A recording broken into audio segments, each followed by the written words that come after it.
Why do I think that the Sasquatch is a Nephilim descendant? Scott Carpenter spent decades hunting for Bigfoot, obsessed, relentless, gathering evidence that could rewrite history. When I first started my research, I was like everybody else. I thought it was a bipedal ape. I thought it was a dumb ape. And it didn't take long before I learned that was a false assumption. They were not a bipedal ape, and they were extremely intelligent.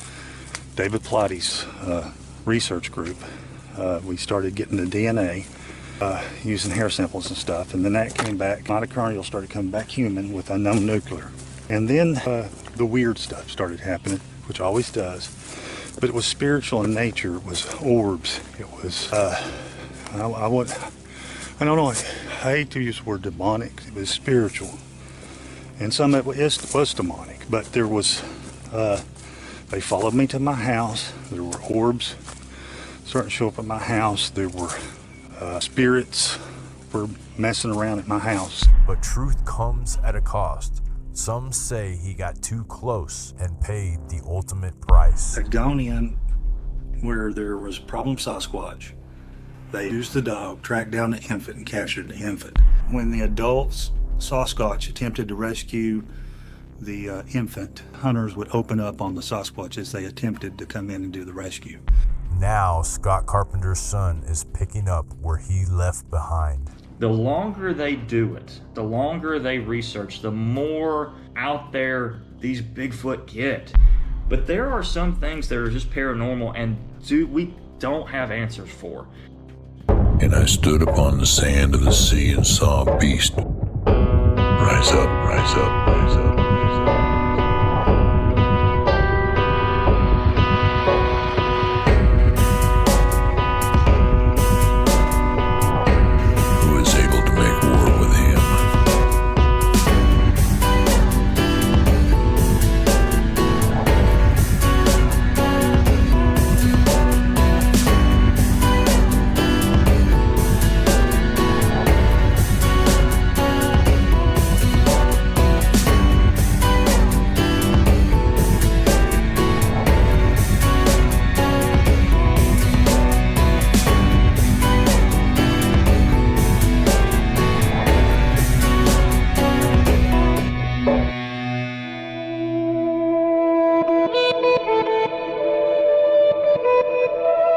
Good evening, everyone, and welcome to the Midnight Ride. I'm your host, Visual Disturbance. We are back in the house tonight here at NYSTV. It's always an honor to be back here on the Midnight Ride. Tonight, we're going to be talking about an interesting topic tonight, but before I get into that, sponsor the SpiracyCon special broadcast is sponsored by SpiracyCon.com. If you get an opportunity to go get some tickets, the VIP tickets are sold out and the general admission tickets are still available. We have a great lineup of individuals that's going to be speakers. John Pounders, David Carrico, myself, and other speakers will be added to the list on SpiracyCon.com. So check it out. You'll be glad you did.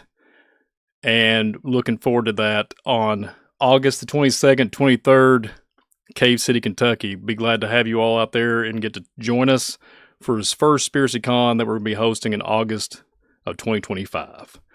And with that being said, next thing up, FOJC Underground Church, Sunday Night Live. It's always an honor and a privilege to do that with Brother David Carrico every Sunday night, 8 p.m. Eastern Time. Me and Brother David will be back on FOJC Underground Church tomorrow. We're going to be talking about a magical forest of the giants. One of my favorite topics. Nephilim, giants, cryptid creatures, all that good stuff.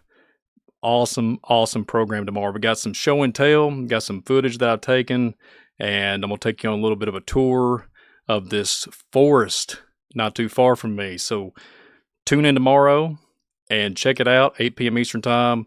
You'll be glad you did. But tomorrow, even though we got all this exciting things announcing, tomorrow night, VIP tickets will be given away. One lucky winner that participated in last week's participating on the Facebook page of SpiracyCon. So you can see the QR code right beside me here on the left-hand corner of the screen. We had a Facebook post. And the Facebook post, to participate in that, all you had to do was like, share, and comment on a post that said who wants to win free tickets, VIP tickets. So, guess what? Tomorrow night, at the end of the broadcast, stay with us until the end of the broadcast. Me and Brother David will give a lucky winner 2 VIP tickets to join us on SpiracyCon, where you get to meet us all. And I'm excited about it. So tune in with us tomorrow night on FOJC. Giants, Nephilim. Me and Brother David will be back behind the saddle on FOJC. But with all the announcements out of the way there, I got a special program here tonight, special broadcast. Tonight we're going to be talking about a man that dedicated his life to prove Bigfoot is real. Late Scott Carpenter passed away, but his son is going to continue the legacy. And he's got the reins. So here, without further ado, I'm going to introduce Travis Carpenter, a.k.a. T-Carp, to Midnight Ride and NYSTV. How the heck are you, Travis? Hey, buddy, how are you doing today? I'm doing pretty good myself. Got some caffeine on board, and I hope the entire audience does too, because we have a ton to go through. I'm really jacked and excited, and just honestly honored to be here, buddy. And it's a pleasure, my friend. So, Scott Carpenter, I got to do one program with him, Travis, and it was an honor to do that program with him, with Brother Dan. And that was a couple years ago, January, I think, of 2023. Time has flown by. But tonight, I'm honored to have you on here. We're all honored to have you on NYSTV. Let everybody know what you're about. You know, are you going to continue your daddy's legacy? Are you going to Sasquatch Awareness Project? Let everybody know who Travis Carpenter is. And Travis, take us on into the ride after you do that, man. Let's ride this thing out. Absolutely. So, guys, I am Travis Carpenter. So, I am the son of the late Scott Carpenter. I'm his firstborn son. Dad has me and my sister Miranda. And, you know, it's funny. To a lot of people, Dad was this figure when it comes to Bigfoot, and he was so much to so many people. A calming force, a pioneer in this field. But to me, the cool thing is he was the guy that I got to watch football with. He was the guy that, you know, I would get there and we watch Tennessee football games, and we'd sit there and we'd go nervous and all that stuff. And I got to see those cool little parts of him that not a lot of people got to see. I got to see, you know, him be really proud when I got my first deer and just those things. And it's funny to me now to see him and to see people, oh, your dad did this for me, and Dad did that for me, and it's amazing to have that type of dad. But to do that, I just want to introduce people to the Sasquatch Awareness Project. If you haven't heard of it, this is a project that my dad started after about 15 years of Bigfoot research that he started. And the reason why he started it was to give people like hope, to give people a voice. There's a lot of people that will see Bigfoot or have a Bigfoot encounter, or they'll have another cryptid encounter, you know, whatever it may be. And they go through and it's a massive shock to their system, you know, because we're told that these creatures don't exist. We're told that, you know, that these are fairy tales or whatnot. But then when you see one, you see the muscle structures, you see the gnats flying around the body, you smell it, and then you know that it's not in your mind. You're not crazy. And then you have a paradigm shift. Like, what is this? This doesn't fit in my box. This doesn't fit in the box that the world has told me. And the Sasquatch Awareness Project is a way to give you kind of an out, kind of give you a way to say, hey, I'm not crazy. You're not ever going to be judged at the Sasquatch Awareness Project for what you've seen, what you've experienced. And it's a way for others to kind of also comment and say, hey, I've had an experience like this, and a way for us to kind of bounce these things off of each other and try to figure out what these things are more, and just to try our best to wrap our minds around it is the best way I know how to put it. But that is what the Sasquatch Awareness Project was, and still is. We still do that now. When it comes to trying to figure out if Bigfoot exists, we know that now, and that's the really cool thing about what Dad's culmination of work did. He wrote several books, by the way, starting with the Bigfoot field journals, then got into the Truth Denied, which is his version of the Sasquatch DNA study, which it surprises a lot of people to understand that there was a DNA study that showed massive amounts of evidence for Bigfoot, Sasquatch, and whatnot. And then it kind of culminated into this book, which is the Nephilim Among Us, which is a really, really great book. This absolutely has so much information in it. And then the final one before Dad passed was the Sasquatch Awareness Project, which is a smaller book that you'll see right here on screen here. And that's just a quick read that just really hits everything right off the bat. It's like boom, boom, boom, boom, boom, and it's such a great book. And that, looking back and reading these, it's amazing to see what Dad's done and how he's laid it out and how simply he's laid it out. He doesn't write it in terms that no one can understand. He's a layman, straightforward type of guy. I'm sure when you interviewed him back in January, I hope you got that vibe from him. Yeah, he was very straightforward individual, and I was actually super honored. I was giving him a hard time, kind of poking fun at him a little bit off air, and just kind of joking around. He's kind of a stern, straightforward, just to the point, blunt. But then he has he'll laugh and be humorous on the others, on both sides of the fence. So he was he was just a cool dude, man. And I was very honored to do that broadcast with him. So, I have a question for you, Travis. When you're talking about your dad, right? And I just heard what you had to say about all the different books that he's done and all the different he endured to the end pretty much. He went all out and I think he lived a life where you go outside in the woods, you talk mind speak. He was going around here searching for Bigfoot. I don't think the man was fearful of anything. So my question to you, what was it like growing up with Scott Carpenter? Like, how deeply merged was he in the Sasquatch research, and how does it affect you now? Like, how did it shape your life on how your views of Bigfoot and paranormal activity, so to speak? What's your take on that? So when I grew up, Dad necessarily wasn't into Bigfoot when I was really, really growing up, but we always knew something was up. So Dad was a big X-Files guy. And actually, before that, Dad was in the Air Force. So Dad worked in the Air Force over in Germany before I was born. He was in telecommunications there and had a top secret level clearance. So Dad was privy to information that not a lot of people were privileged to.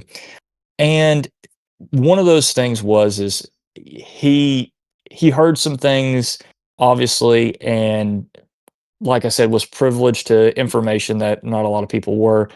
And from that, once he got out of the Air Force, he took that information and basically what I learned was that everything that we see on TV is not true. It's very, very filtered. It's the government has an agenda, and they definitely like to tell us one thing and then do another, let's say. So that we were always aware of that, that we weren't necessarily being told the whole truth or the whole story by people on TV. We were big X-Files fans, loved watching X-Files with Dad. And that always kind of got my mind turning and whatnot. Now, growing up, other than that, like we went to the lake, we went fishing, we went hunting, all that stuff. We were very, very outdoors folks. So that was always something we just absolutely loved doing. I played football. My sister she did drama stuff with the drama club over where we lived, and we had a great time. But we lived out in the country here in East Tennessee, and it was pretty awesome. I had moved out about when I was about 19 or 20 years old, and when I did that, it kind of opened up, and Dad kind of didn't have a ton to do, and Dad was fishing out on a point, out on the river, and he was making some Bigfoot whoops, that he had seen on some YouTube videos, and he had a massive reaction. Had one that believed charged him on the riverbank and just made tons of noise and whatnot, and he basically was like, I got to figure out what that is. And he goes through, and the cool thing is he videotaped all of this as a part, and I'm actually going to be introducing on Thursdays, Bigfoot Field Journal Thursdays, and basically start reintroducing like Dad's journey from his very beginning all the way up to now. So I think that's going to be fun for everybody to kind of watch that again. But he videotaped it all and was like, I've got to figure this out. And he came to the family and about a couple of years later and was like, there's something here. I don't know what it is, but there is something. And I was like, if Dad believes in this, like there's got to be something up here. Like Dad's not full of it. I then went out to like on a research trip with him, me and him and the cool thing is it was just us hiking. It was just us being together and hiking and whatnot. And, I found footprints. I found some things, that I was like, man, that's weird. I could see this. I could see that. And we're talking out in the woods. We're not talking just on the trail. We're talking, 3-4 miles. Like the thing that drove me crazy about Dad is Dad had this amazing sense of direction. We would literally be walking and he's like, all right, we're going to go that way. And we went that way for an hour. I don't know what way it was, but Dad knew which way we were going. And he'd be like, here's this, here's this, here's this. And I'm like, Dad, we're lost. And he not a compass, not nothing. Dad would be like, all right, we're going to go back. And I was like, and if Dad had, if Dad twisted his ankle or something like that, we would be screwed because I would have no clue how to get back. But Dad he was one of those back trail, back country campers, back country guys, and he could he could find anything. And I was talking to Mom, and I said, Mom, Dad's and my mother and Mom and Dad had split at that time. And I said, Mom, Dad's really into Bigfoot. And she looked at me and said, if Bigfoot exists, your father will find him. And that's the type of person that Dad was. He was pretty daggum awesome like that. But lived a normal childhood, and as an adult, had that.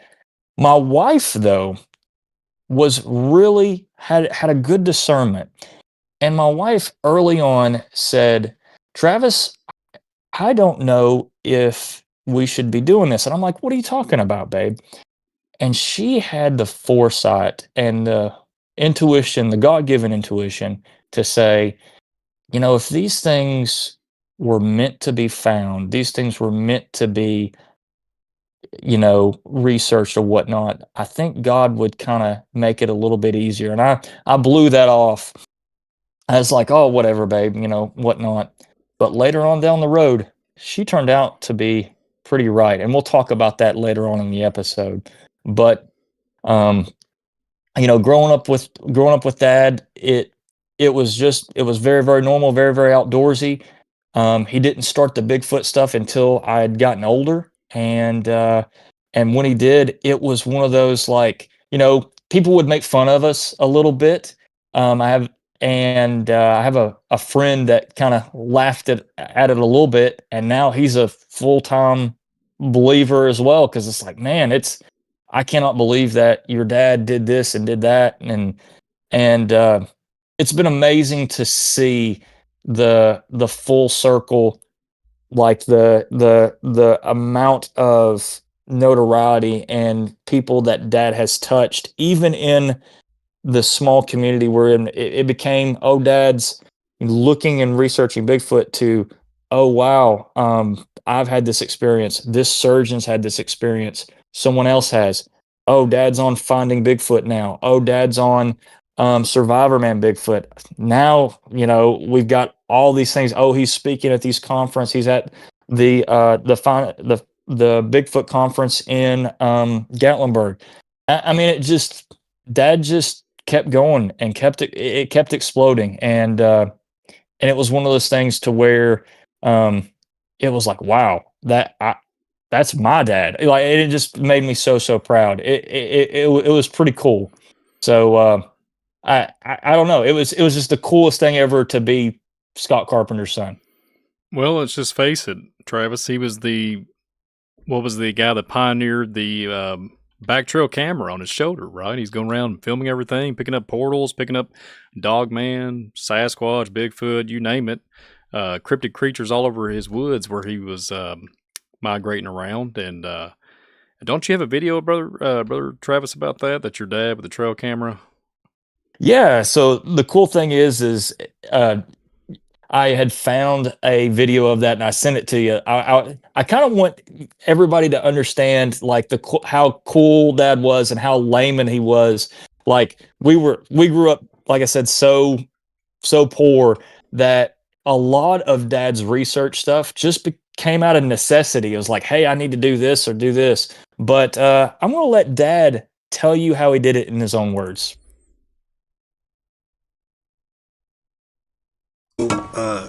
Explain image so they know. Oops. Well, it's explain real quick. I can kill two birds with one stone. A lot of people were talking about don't understand the back trail concept. So early in my research, I was at what's called a feeding station, where you give them food and you try to track them there, and then you try to get pictures of them. Of course, it didn't work very well, and I didn't know that at the time, but I learned. But got to get ahead of myself. So basically, I don't know, I'll stand up. So basically, I'm kind of like bent over, and I'm messing down here with some, I think it was foods or rocks, and I had my camera. I didn't even have a monopod, so I've got the camera. It's filming, but it's right here, and I tuck it up under like this, and I've got my other hand, and I'm really not filming anything in particular. And so when I get home and I review the footage, all of a sudden, I see a little brown and black dome-shaped head, 10, 12 feet away. It poked his head up, just for about, just a few seconds. I'm moving, so it's like I move over and there it is. I move to the right, do some more stuff, swing back, and it's gone. But that was one of the things that clued me into, hey, these things are popping up behind me. These things are looking at me from behind. So I got the idea to try to do a back trail camera. Well, I didn't have any fancy rigs or any way to rig anything up, so I got a piece of foam, and I got some elastic elastic material, and I literally would take it, I'd put my backpack on, and then I'd use the backpack strap, and I'd literally just tape it. I'd do it right there, and I had the camera, I could open it up and set it like that, and then I would take my other camera and I'd straighten it up, and then I would just film behind me all the time. And every 10 minutes or so I'd stop and reset it so my clips aren't too long, because if you let your clips get long, it takes it fills up your memory. It's hard to download them. It's hard to manage them. So that's how I got started. So as the time went on, the camera equipment got better. No, I've never, got into the, $5,000, $6,000, $10,000 camera equipment. Can't afford it. I'm completely self-funded. I'm just an average guy doing an average job in an average town. Nothing special, And so, there were a few times people wanted to, send sponsorship, send me cameras, and I refused because I don't want to be beholden to anyone. And I get what I get, do the best I can with what I got. That's what a man does. So, that's what I was doing. So now, it's 10 years later. I've stopped the official research. I don't go seek them out, and I don't, bust the, put up all these trail cameras and stuff because, in my opinion, trail cameras are like, 5%, and that 5% is usually a tongue or an eye or some blurry image. So they know they're there and they pick them out immediately, and that's another question I'll have to answer later. But so for now, what I do is I have returned back to doing my outdoor activities. I go hunting, I go fishing, I camp, I hike a lot, and things of that nature. But I'm not stupid. These things have the ability to attach to people or know that I don't know how to explain it. It's been called being marked, but however they do it, probably some sort of sensory thing or however they do it, they know that and they know that you've been messed with or had an experience or zapped. Usually, if you've been zapped or mind spoke or some type of if they've interfered with you like that, it turns it on. You can feel that they're there and they know you're there. Now they know people are there without this, but it's really heightened, and you get more of their attention when they know that And so with that, Man, it's pretty wild to hear him and see him again. So it's that's the funny thing. That's the fun part about this. But yeah, being able to you know, come up with a lot of that stuff, but come up with a lot of that stuff by happenstance. It's like he's bending down to do it and just holding the camera in his arm, and then one pops up, and he's able to come up with the back trail camera, thing where it's like, oh, they're looking at me while I'm doing something else. Just little things like that. And he was able to get so many things and capture a lot of things that are not a lot of other people were able to capture. And he really did pioneer that method, and I believe that's really some of the best methods now that a lot of paranormal folks will use, and a lot of people that are still doing the Sasquatch research and Bigfoot research that uses, as they'll use back trail cameras and do things like that. Um, and the fun thing is he pioneered that. Some other methods that Dad pioneered that I believe were just absolutely genius stuff. When he was doing the DNA study, he was able to collect DNA from the Sasquatch. Now, people will say, how in the world do you get Sasquatch DNA? Well, Dad and his friend David Pilates were able to come up with a method that they were able to not only get hair follicles, or excuse me, just hair shafts from Sasquatch, because hair shafts didn't give them any mitochondrial DNA, which is what you need for the stuff. You have to have a full thing of that. They need hair follicles. You gotta have the little, you never pulled a hair out, Brian, where and it's got that little white thing on it. That's a hair follicle, and it hurts. And they had to figure out a way to get DNA and Bigfoot hair. So they were like, how are we going to do this? So Dad had set up a feeding station for these, where he would gift them certain things like apples or or Snickers bars or whatnot. And he had like a little bit of a precedent set there. And they came up with a way to take packing tape and wrap it sticky side out on a tree. And what they would do is they would put peanut butter, or dad said bacon grease was like one of the biggest things they liked. Bacon grease in the wintertime, because that thing, you could just slap bacon grease all over there. And they like that bacon grease. And what they would do is they would push their chest up against it. They'd lick the bacon grease or peanut butter or whatnot, and they'd touch that. They would touch that packing tape, and then they pull back, and it ripped the hair out by the follicle.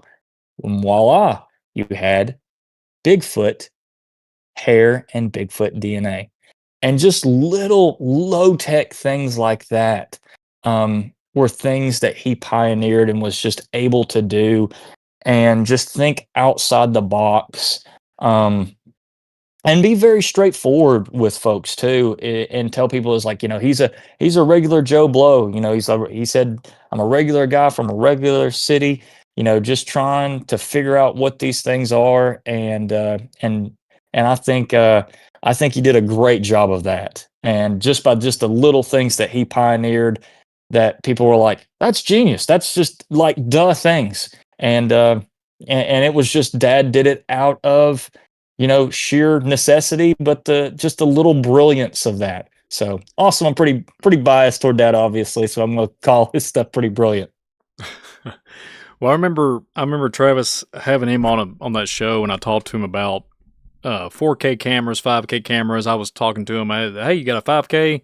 And he was talking about different resolution and whatnot. And I kept going back and forth with it. I'm thinking, hey, you got 480, 720, 1080p, everything's pretty much standard 1080p now plus.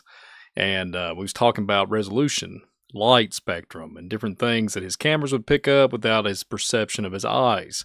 And I just think it's interesting that he turned the camera around and he had his head, basically turned away from it. So all the cameras picking up this other feed, other reception, other signal frequency, what have you. And just to throw this out here, but the sticky tape is genius. But one thing that comes to my mind about this, Travis, is like they're in the dark, right? Like these entities, these Bigfoot was in the dark, climbing the tree, getting the bacon grease, getting the peanut butter, and they either didn't see the sticky tape, or it's a whole nother rabbit hole, which we'll talk about here after a while. It could be something to do with the interdimensional concept. So that's interesting that your dad chose sticky tape, just to put the adhesive on the outside and flip it around, and then voila, like you said, there's the hair follicle. So to me, I remember seeing your dad, he was super adamant about Sasquatch being Nephilim, right? He was talking about hybridization creatures, fallen angels, and how this is all kind of just a big old, let's just say, Mod Podge of a war. Okay, like between humans, between these fallen angels, Nephilim, and I just wonder what really pushed him.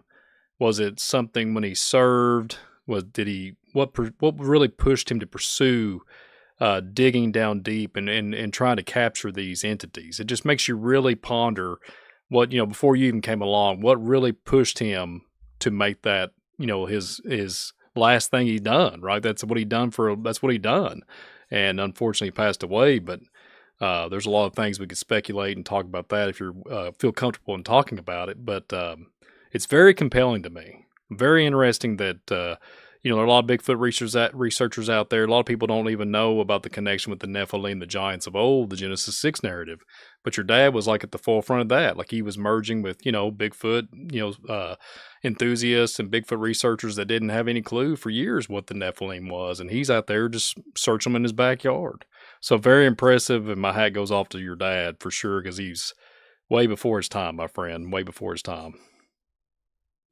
Well, I appreciate that, but to answer that question, we have to go back and talk about like where he started with it. He was just like everybody else. He thought, it was a bipedal ape, bipedal ape, bipedal ape, bipedal ape, and that's what makes sense to a lot of people.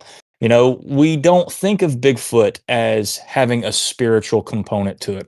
So Dad's thinking bipedal ape, and he's doing the he's doing what's these little gifting stations. He's trying to figure out if they'll gift with them. He's got a little rock that they'll move things, stones around with, and just again trying to figure out what's going on here. As that progresses, he starts realizing that they are intelligent. Then they kind of have a language. They fort the he puts up a lot of trail cameras. They're able to fort the trail cameras, so they understand the technology and what's going on there. And these little things are starting to click in his head.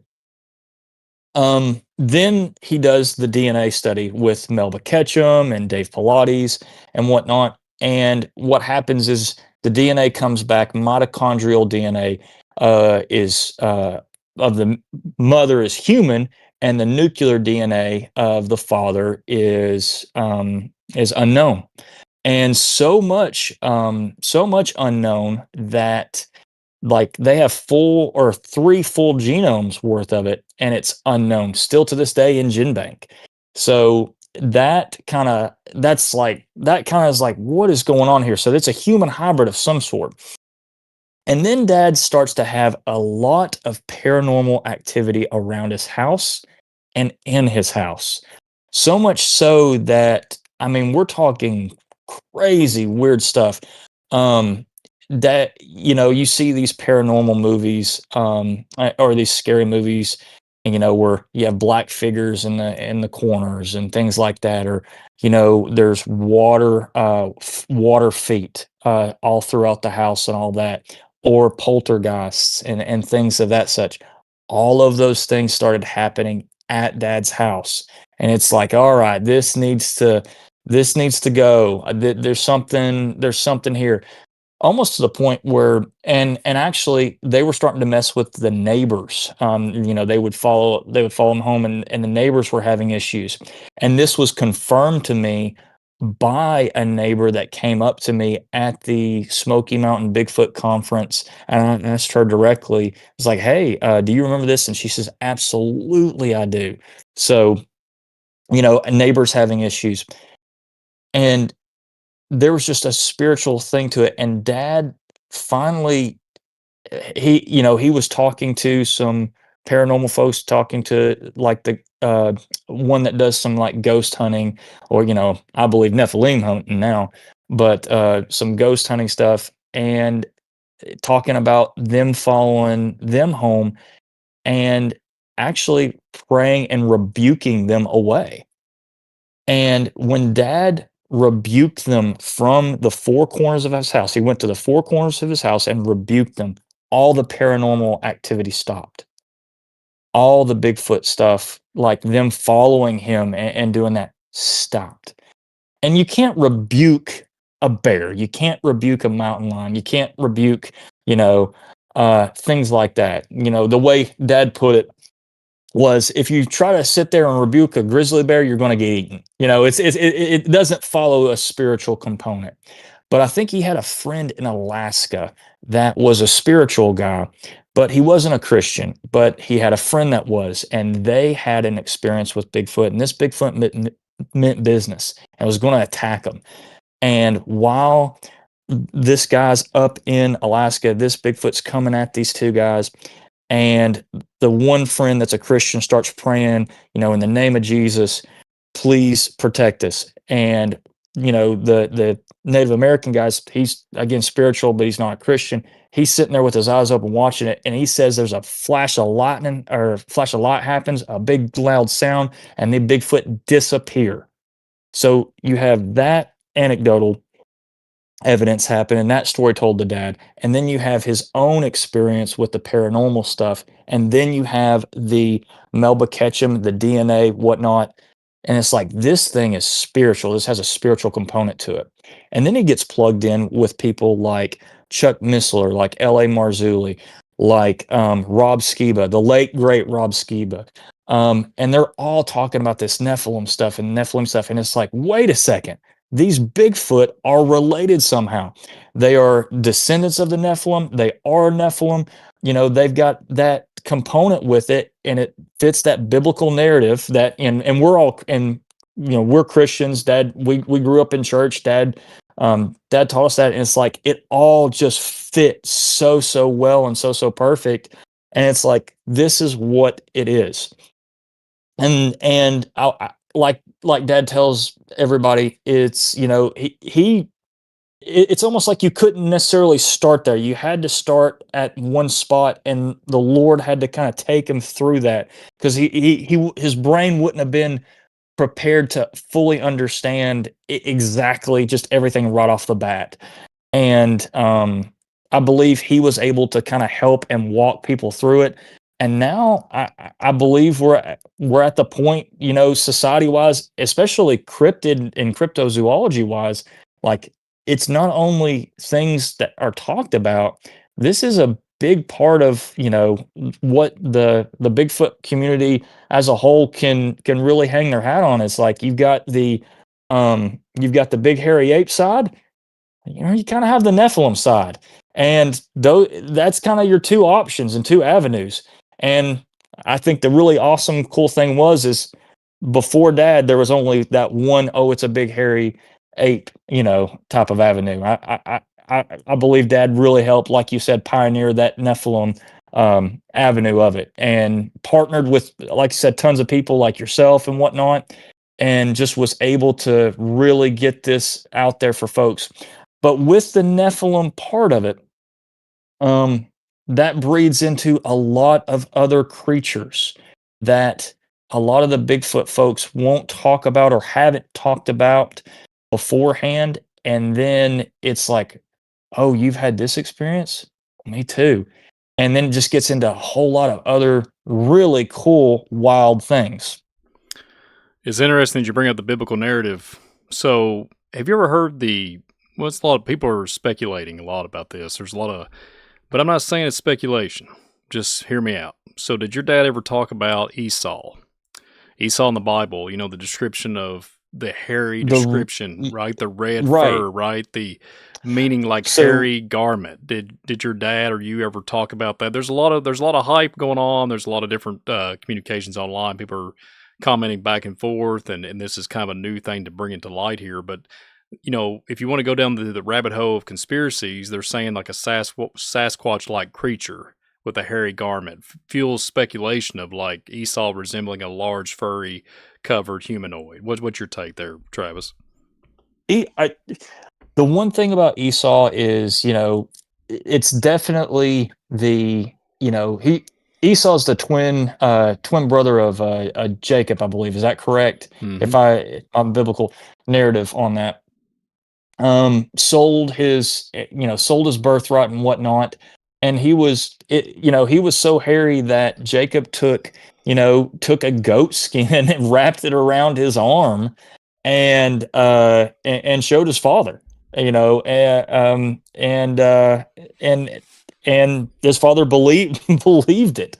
So that definitely is a narrative that you can look at. But the problem with that is that, according to the DNA, Bigfoot is mitochondrial or half human, and they're half unknown. And the unknown, I believe, is from the Genesis 6 narrative, which is fallen angel. It never talks about, in the Bible, it never talks about Esau being a Nephilim or a fallen angel. So that is where I would have to say it falls off for me, because just the DNA evidence and the Nephilim, it does not. I haven't ever had Esau be that with that. The twin brother of Isaac, I just doesn't fit a Nephilim. Does that make sense? And that's why for me. I'm totally in full agreement with it. I just thought it was an interesting topic. I mean, there's a lot of Bigfoot enthusiasts, people, the Bigfoot, the shadow people, the cryptid people, they're all coming. That's a huge topic now. It seems like it's just mainstream. There's news anchors and everybody talking about it. It's just very strange times.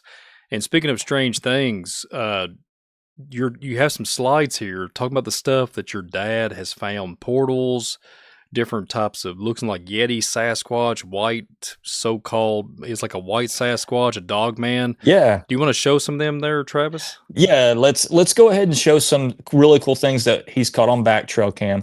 So you'll see right here, you'll see that's a picture of a portal, and he's broken it up into two, into four different ones, and we've got a little bit better one.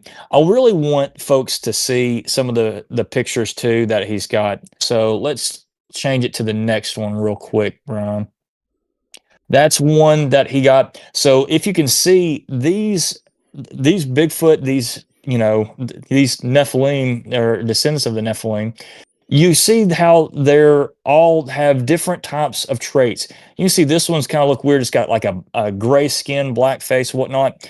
But you'll notice for a lot of people, they're like, well, you have to blow it up and whatnot. And yes, you do. When you've got these cameras on your back end and you're looking at the foliage right here, everything blends in. You almost have to be, for you to get the most clearest shot of a Bigfoot, it's got to be, I'm telling you, right in front of you, within 4 to 5 feet, standing out in the open. Something like this is probably, like I said, one of the best things you're going to get. We've got a video of a white Bigfoot here in a little bit, and I believe it's one of the absolute best ones that you'll ever see. But this is a good little picture of it. This guy's got gray skin and a little black nose. Let's see what else we got here. This is a really super creepy one. That was just kind of, again, it's just, they're just popping out to the side. But that's just a creepy, creepy genetic diversity of that one. That one's got a more humanoid nose with that really dark, deep inside eyes. It kind of looks, that one always freaked me out. Just the look of that one. Well, just based off looking at them, it's almost like your dad had an intuitiveness to capture those moments, or it could be something even more, sinister going on. These entities are traveling and watching your dad and monitoring your daddy, and he's just happened to catch them on footage. And I think that in itself, that theory is super creepy. Like you said earlier, that he was having to pray away these entities. They're coming to his house, trying to follow him home. And I just think it's interesting. There's so much here to unpack, and just even on imagery. How does this happen? And I remember him talking. There's no Photoshop. These are just, it is what it is. It's raw footage. And It's just so strange to me that these things can be picked up from just a man going out in the woods and doing his thing. You know what I mean? And yeah. That was always the creepy part of it. When I realized that these things existed and saw a lot of these pictures, like it did make going out into the woods and hunting harder for me. I would have these, Dad would always say, it's like, trust your gut, man. If you're getting a weird feeling, pray, rebuke these things. And to be honest with you, that's what I do now. When I go out in the woods, when I go out to places that I know they are, I will pray like, hey, Lord, please keep these things away from me. And I've gotten to the point where when I feel them around, I kind of yell at them a little bit. I'm like, hey, get out of here. Like, stop messing with me. Leave me alone. Get out of here. And because I've gotten to the point where it's like, I don't want to see one. I don't want them near me. And a lot of people will say, oh, well, Travis, I want to see one. I want to experience this. And just like Dad said, no, you don't. You don't want to experience these, because once you do, there's no going back. It's kind of like taking the red pill in the Matrix. Like, once you take this red pill, there's no going back. It's you can't unsee it. You can't pretend anymore. So, and with that, Dad said that they knew that he knew. It's kind of one of those things, like he felt marked by these. Like, he would go into the woods and he'd be like, "Well, there's one over there." I was like, "What are you talking about, Dad?" He's like, I can just feel it. There's one over there messing with me or whatnot. He's like, just be quiet for just a second. And we'd be quiet and you'd hear a wood knock over there or something like that. And he's like, "Yep, that's what it is. He's just messing with us. Just keep on going." And I'm like, I was like, "How do you do that?" And he just knew. He had that. It's weird. It's kind of like it's that connection. As crazy as it sounds, like a connection with them. Like he knew that they knew, and they knew that he knew, and it was just as soon as he walked into the woods, he could tell you where they were. So I don't know. It could be that electromagnetic thing that they had. I mean, who knows? Yeah, But I have my theory on that. yeah, When they're knocking on the trees, vibration, frequency, and their perception, their light spectrum, they can't see like we see. Or it could be an interdimensional concept. There's like something going on there with vibration, frequency, and they're just trying to hunt us out, like sonar, right? And they'll be able to see an individual move or some type of blood signature, something to that level. I know your dad talked about eh, Native American culture, ancestral DNA, blood types. And I wonder, Travis, if the blood type, if these creatures, entities, these Sasquatch, and they're out there, fee fi fo fum, I smell the blood of an Englishman. I wonder if, that even though it's just a story and a song and everything, I wonder if there's something to that. I wonder if there's something that's so ancient. It's in the school, the little kids' books and everything, Jack and the Beanstalk and all that. But I wonder if there's something to it that is related to they can smell you or what have you. I've heard the stories of like you smell a Sasquatch, it almost smells like a sulfur smell. What's your take on that? Because and what would your dad say? What would you both say if you was in the room together right now? Just on that, is there something to all that? What's your take on that? definitely, it's a great theory. I think that has a lot of weight to it. The knocking, the whatnot. Absolutely, I do believe that they see in a different spectrum than we do. Absolutely, that has been shown with their ability to see the infrared light spectrum with trail cameras. They can see those. They know what they are. They can fort them. All that. So the fact that you bring up the wood knocking and seeing in that different spectrum or hearing or using that, absolutely that would be it. As for the giant stuff and the folklore that there's tons of Bigfoot folklore, and to be honest with you, the myths and stories, I say myths, but that's a bad way to put it, but the stories that there is, especially when it comes to Native Americans, is that these things were not to be messed with. They did trade a little bit with the six finger giants.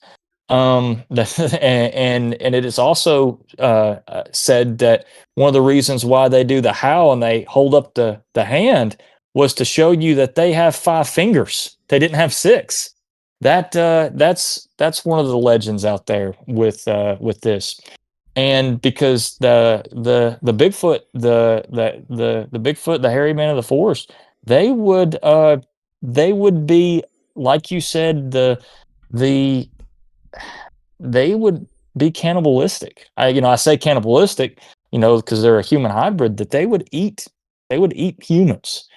And that has been one of the biggest things that you have to be careful with.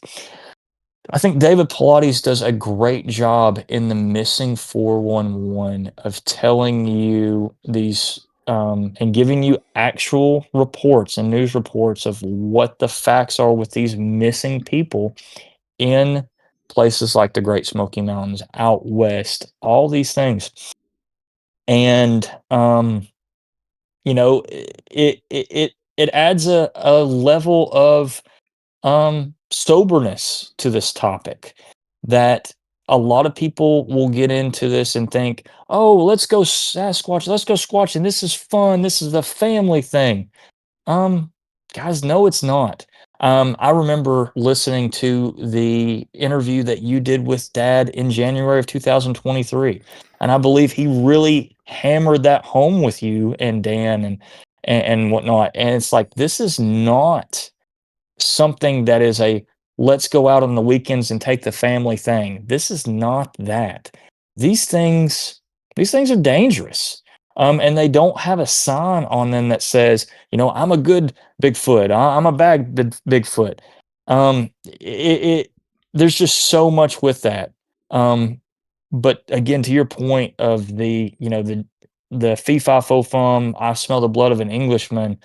I don't think that that's just a fairy tale. I think these folklore and I think these, little things that we hear, these mythologies, they have grounding in reality. And that is the scary part of it because when you look at things like werewolves and whatnot, that some other cryptid creatures that showed up when Dad was doing his research, it really changes that paradigm to, oh, okay, there's Bigfoot and now there's this other thing out there. It's really, really, really wild and really, really, like I said, paradigm and just absolutely taking the box and exploding it. Wow. Travis, not to get too personal here, and especially in your, I know your dad's passed away now, and talking about these entities, these creatures could be dangerous. I have a question for you.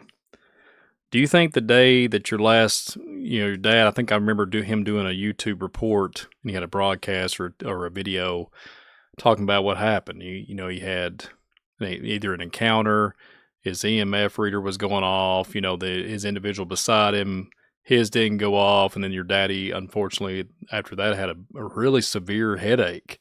And then that went on. I remember watching the video, and then all of a sudden, his health declined dramatically. Like, what is that? Was there something there? I mean, we can only speculate, and I don't want to touch nerve too much or step too far in there. But what's your take on that? Like, what was the testimony of the other individual? Was there any kind of verification of something like that would have happened? Did he, his mind speaking? Did he get too close? Did he get too close to the truth? With this Bigfoot phenomenon, did he just not? Was there something going on that particular day, that specific moment in time that just might have he might have got too close and got hurt? I mean, what is it, Travis? I mean, and I hope if it's too sensitive a topic, we can move on to something else. But I just thought I'd ask you, could there have been something there that, he was only 59 years old, Travis. He's a young man, stout, healthy. Could there have been something happen there, Travis? I mean, what do you think?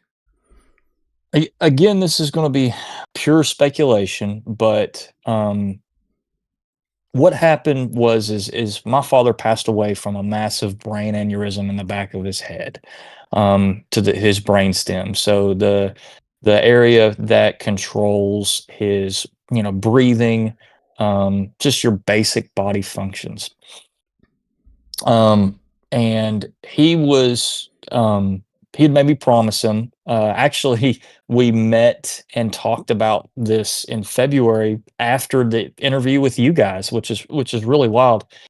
And we had the if something happens, what would you like talk? And he made me promise him that if anything ever happened, he would not, I wouldn't keep him here. I wouldn't keep him, in a vegetative state. And what happened is he had that brain aneurysm, and we went to the hospital. We dad was loved. Dad was absolutely loved, so much so that I want to give a shout out to my mother who and who was there, and they had been divorced for years and years and years, but my mother was there at his side when he passed. My stepdad was there praying over him as he passed. Dad was loved, more than I believe he realized. And, I told my dad as he passed away that I loved him, and I told him that I kept my promise to him. that I was able to do that and let him go. With that being said, you know, it took me a couple days, and again, my amazing wife just we started thinking about it, and it's like, did they get him? Did they pop him one too many times? Um, that again, speculation, maybe, maybe. And he would talk about the getting shocked, or he would call it getting zapped. I remember a time he got zapped so hard that he was urinating blood for a few days. And him and another guy, that's what happened to them. And I remember him talking, like you said in one of his last videos, about getting that electromagnetic field reader, and his was just absolutely going off, but no one else was. And that's really something. He's definitely being targeted. Did he get too close to the truth? Was he getting too close to the truth? I don't know, but I sure as heck know that it was one of those things where it was unsurvivable what happened to him. And it was one of those things where it was just a shock to everybody. It was just a shock to everyone, because Dad was the healthiest of the bunch. Always hiked, always walked. So it was really, really wild to us. So I don't have a good answer for you, but I do believe, I'm not going to say it didn't. I'm not going to say they didn't get him. How's that? I'm not going to say that's completely out of the realm of possibility. But yeah, I think that being zapped and being in that realm and you can only go so long without some consequences there. And I believe that Dad, unfortunately, it got there. It got there. And that's why he told people that these things are dangerous. Don't do this. Don't, and gave warnings and whatnot. And I don't know, maybe like you said, he gave too many warnings. I don't know. I don't know. But I know that here's what I do know, that it was his time. That when it comes to this stuff, nothing can happen to us without the Lord allowing it. And then the Lord allowed it. Now, why did the Lord allow it? You know, I don't know. And a famous guy asked the Lord why. His name was Job, and it didn't go well for him when he asked why. No, I'm kidding. But I'm telling you, you know, I don't know the Lord's reasons, but I know He has reasons. Maybe it was for me to get off my hind end and do something. Maybe it was that. Maybe it was to leave a legacy for his kids and grandkids. Maybe it was for people to look at this more seriously and take the dangerousness and look at Bigfoot in a more of a sober way. I don't know. I don't know the Lord's will, and don't pretend to, but I do know that his death, his sacrifice when it came to all this has meant so much to so many people that it can't be ignored. I agree with that 100% there, Travis. I'm sitting there listening to you talk about this, and the first thing that comes on mind is when you spoke about. I did not know that about him urinating blood, about him getting zapped so many times. I knew that he got the so-called term he used was zapped, but urinating blood just resonates with me, and the similarities with this reminds me of Skinwalker Ranch. Those guys get inundated with something. These entities, their EMF readers go off the Richter scale. They start getting sick. They start having spots on their body, what have you, visual issues, dizziness, vertigo, you name it, brain injury, etc. And that's why it reminded me of, when we're discussing your dad. It's almost like these entities know how far they can go. And, let's just face the facts. Genesis 6, that's been, that's happened thousands and thousands and thousands of years ago. And you have this, mankind has this assumption now that we haven't, that we got everything figured out. But, the sons of God made it with the daughters of men and bored giants. They mapped out the anatomy and everything. They know everything, how to make anything about the human genome or human body, the anatomy in general, and they know how to turn it off. Will you bet me? They taught the, Mount Hermon, the 200 Watchers, they taught man all kinds of nefarious, evil things, some things to advanced with technology, what have you. But this is just a very interesting mystery. And I'm sorry if I brought it up that it was a touchy subject. I hope it wasn't too sensitive. And thank you for sharing that part of your dad. I know a lot of listeners out there speculate. You just heard it straight from the son's mouth. That's what happened. So a lot of people speculate and add to and whatnot. But yeah, thanks for sharing that, Travis. Thanks for sharing that. Absolutely, man.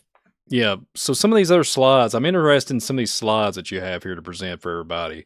Some of these slides are from your dad's books.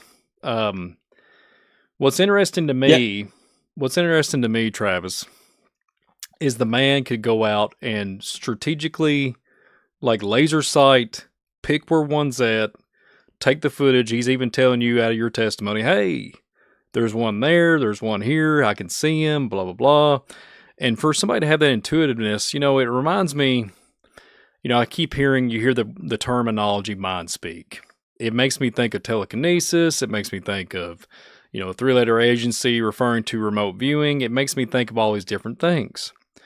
Well, when I think about interdimensional hypothesis, and you think about thinking about things that we don't know of all the dimensions, mankind has not figured out all the dimensions yet, right?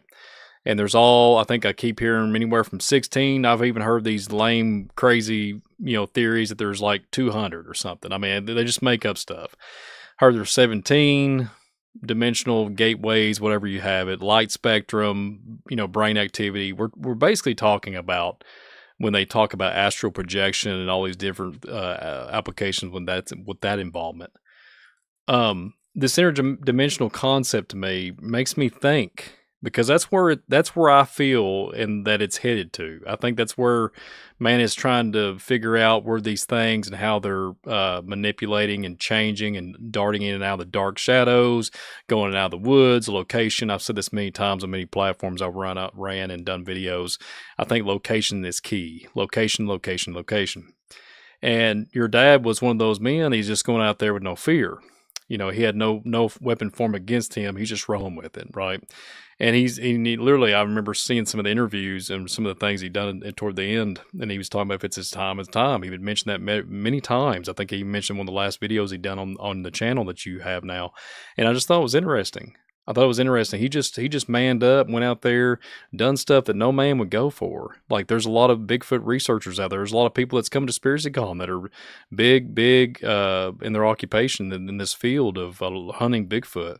But I think your dad was just, he was just navigating a different point of view. Like he was saying earlier, he's articulating things in a way that his mind thought on an articulate level, that he was processing things on a totally different spectrum.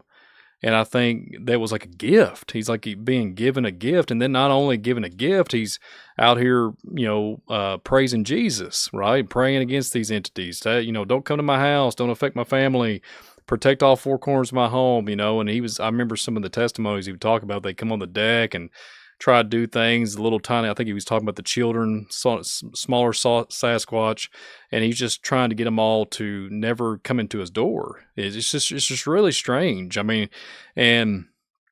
I just think it's so compelling to me when you're looking at these images here. Is this a Dogman picture or is this a Sasquatch picture that we see on the screen here? This is amazing. That one's a little bit of a Sasquatch one. That I believe. If you go on down, I think Dogman's one of the last couple slides that we have, but you can see that right there is where they've gone up and they were trying to get like eggs out of a bird's nest. But you can see their entire bodies up. And by the way, that's like 10, 12, 15 foot high. Like that's how high that is up there. And you can just see that where their body is. And what that is, that's the old fashioned red, like aluminum siding, or not aluminum, excuse me, wood siding. And like, that's oxidized, and you can't get that unless you're rubbing your body up on that. So it was, it's absolutely wild stuff there. But back to what you said, and we'll go through some more slides too, is yeah, I think Dad was, like you said, just so gifted to have the ability to speak to this and to, like you said, talk in a way that people could understand. And just the way he thought about this was just so, just calm and peaceful. And it's like, well, this. He could put things together like no one else could. And yes, at the close to his death, he was speaking about heaven and hell a lot.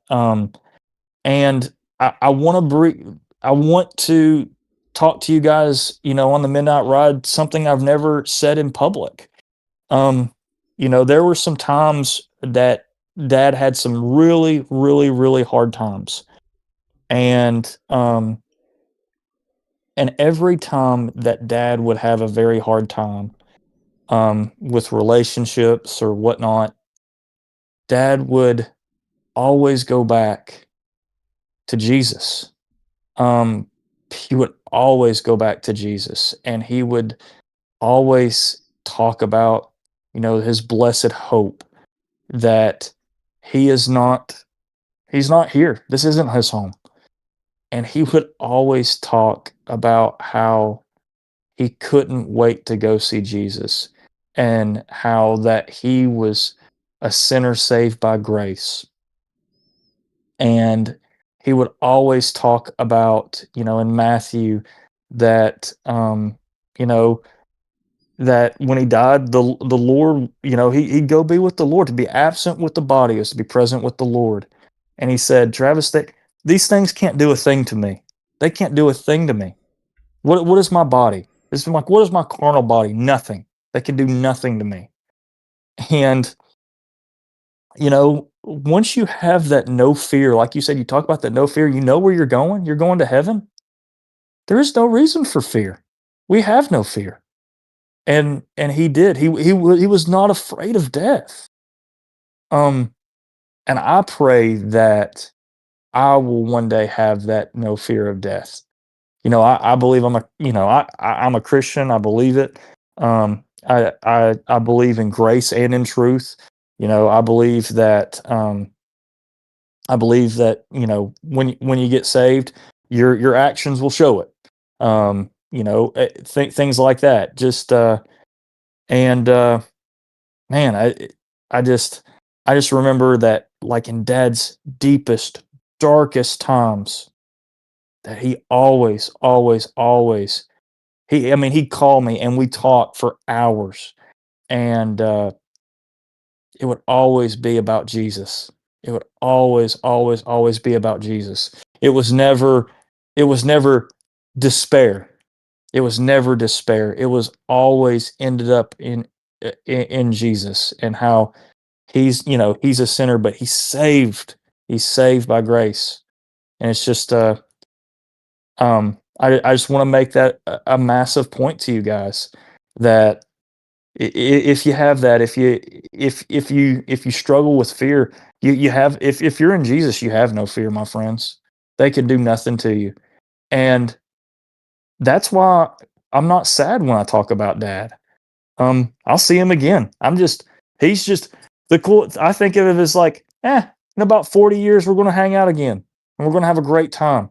But he's just not here right now. I'll go to where he's at. That's the way I see it. Wow. Strong words, my friend. Strong words. And, when I think about that, and I think about, because my dad's not doing too good right now, and I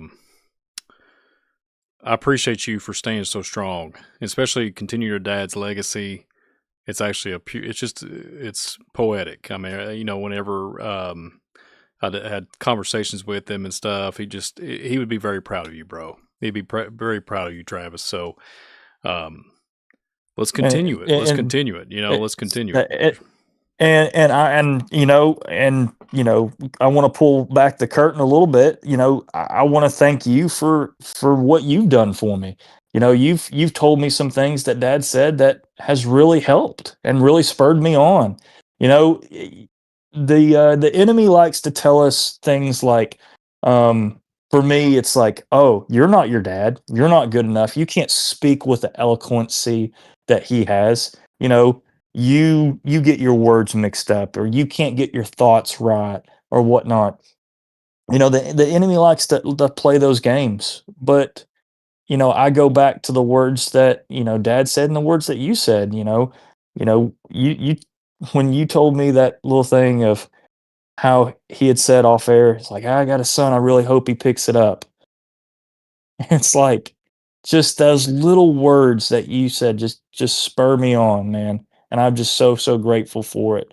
For just the things that you said. It's an honor, man. It was an honor.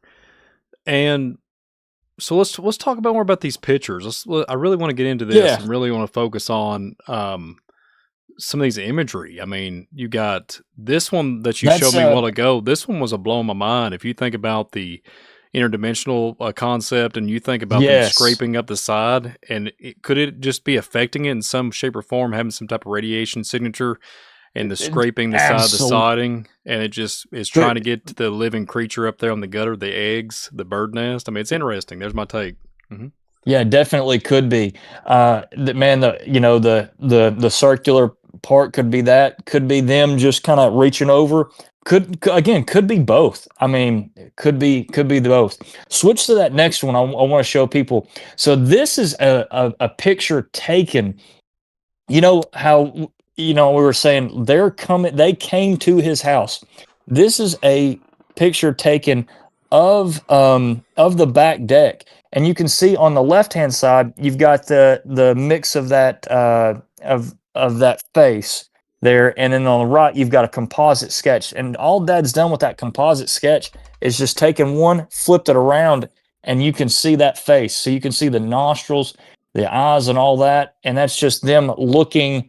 And you'll get a lot of that when you're looking at this. You'll get a lot of the halves. They'll just kind of do that half face stuff, which is actually very Native American, by the way. Is only looking the half face. Wow. But you'll see that, and that's literally off the back of his deck. They're looking through the spindles. Throw another slide at me. We'll take a look at it. Here you go. Here is literal footprints in his backyard, folks. In his backyard. I want to tell you guys while we're going through this. So he noticed that they were coming to his house. One of the areas that he also got Bigfoot hair for the DNA study, he put a hair trap around the fence, around the chain link fence where they were stepping over, where he'd found that. And he got the same thing. He basically got where they were stepping over.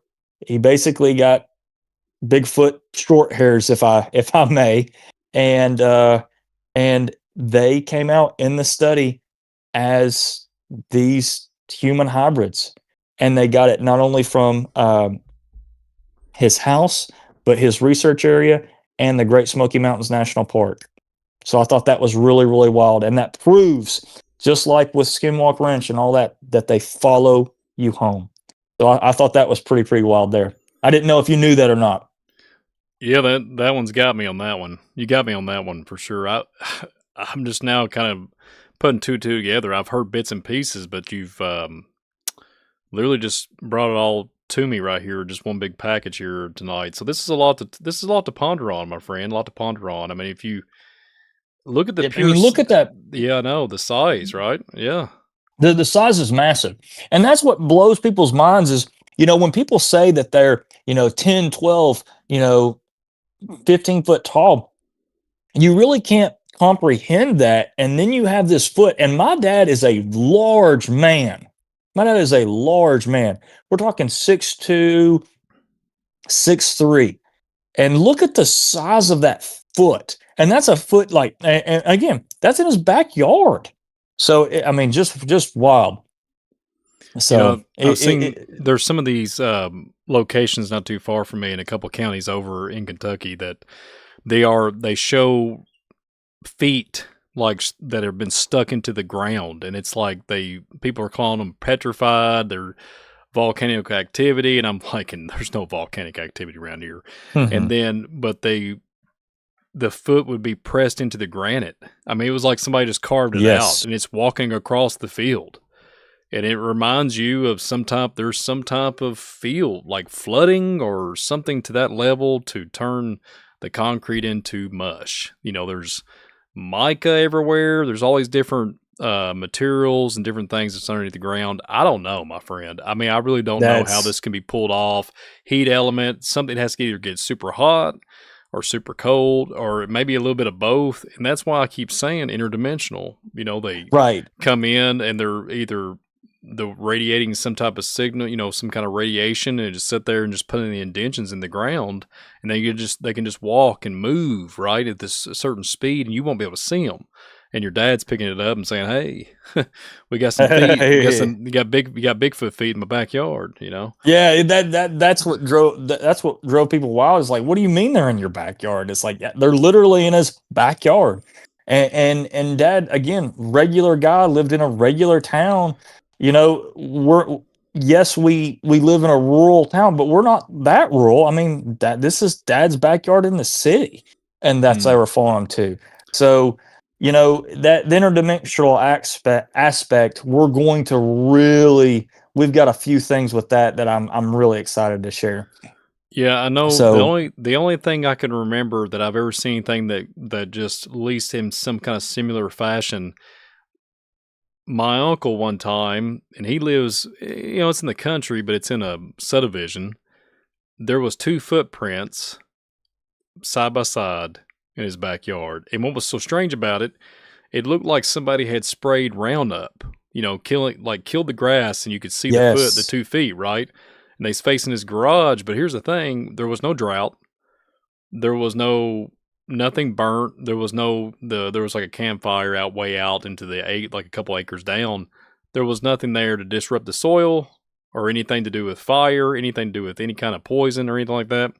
And I remember they stayed there for a long time, like I think for about 7 days or so, or maybe longer than that. It just because it even rained a lot. It was really saturated that year. And I just thought that was interesting when I seen these images, and it reminds me of what I've seen. That's the only 2 big feet that I've actually seen that are side by side instead of just single. So it's very interesting. It is very interesting. Also, I think that there's nothing that you see with these creatures that they do not allow. I don't know what the rule set are or whatnot, but it's just again, there's nothing that they show you that isn't allowed.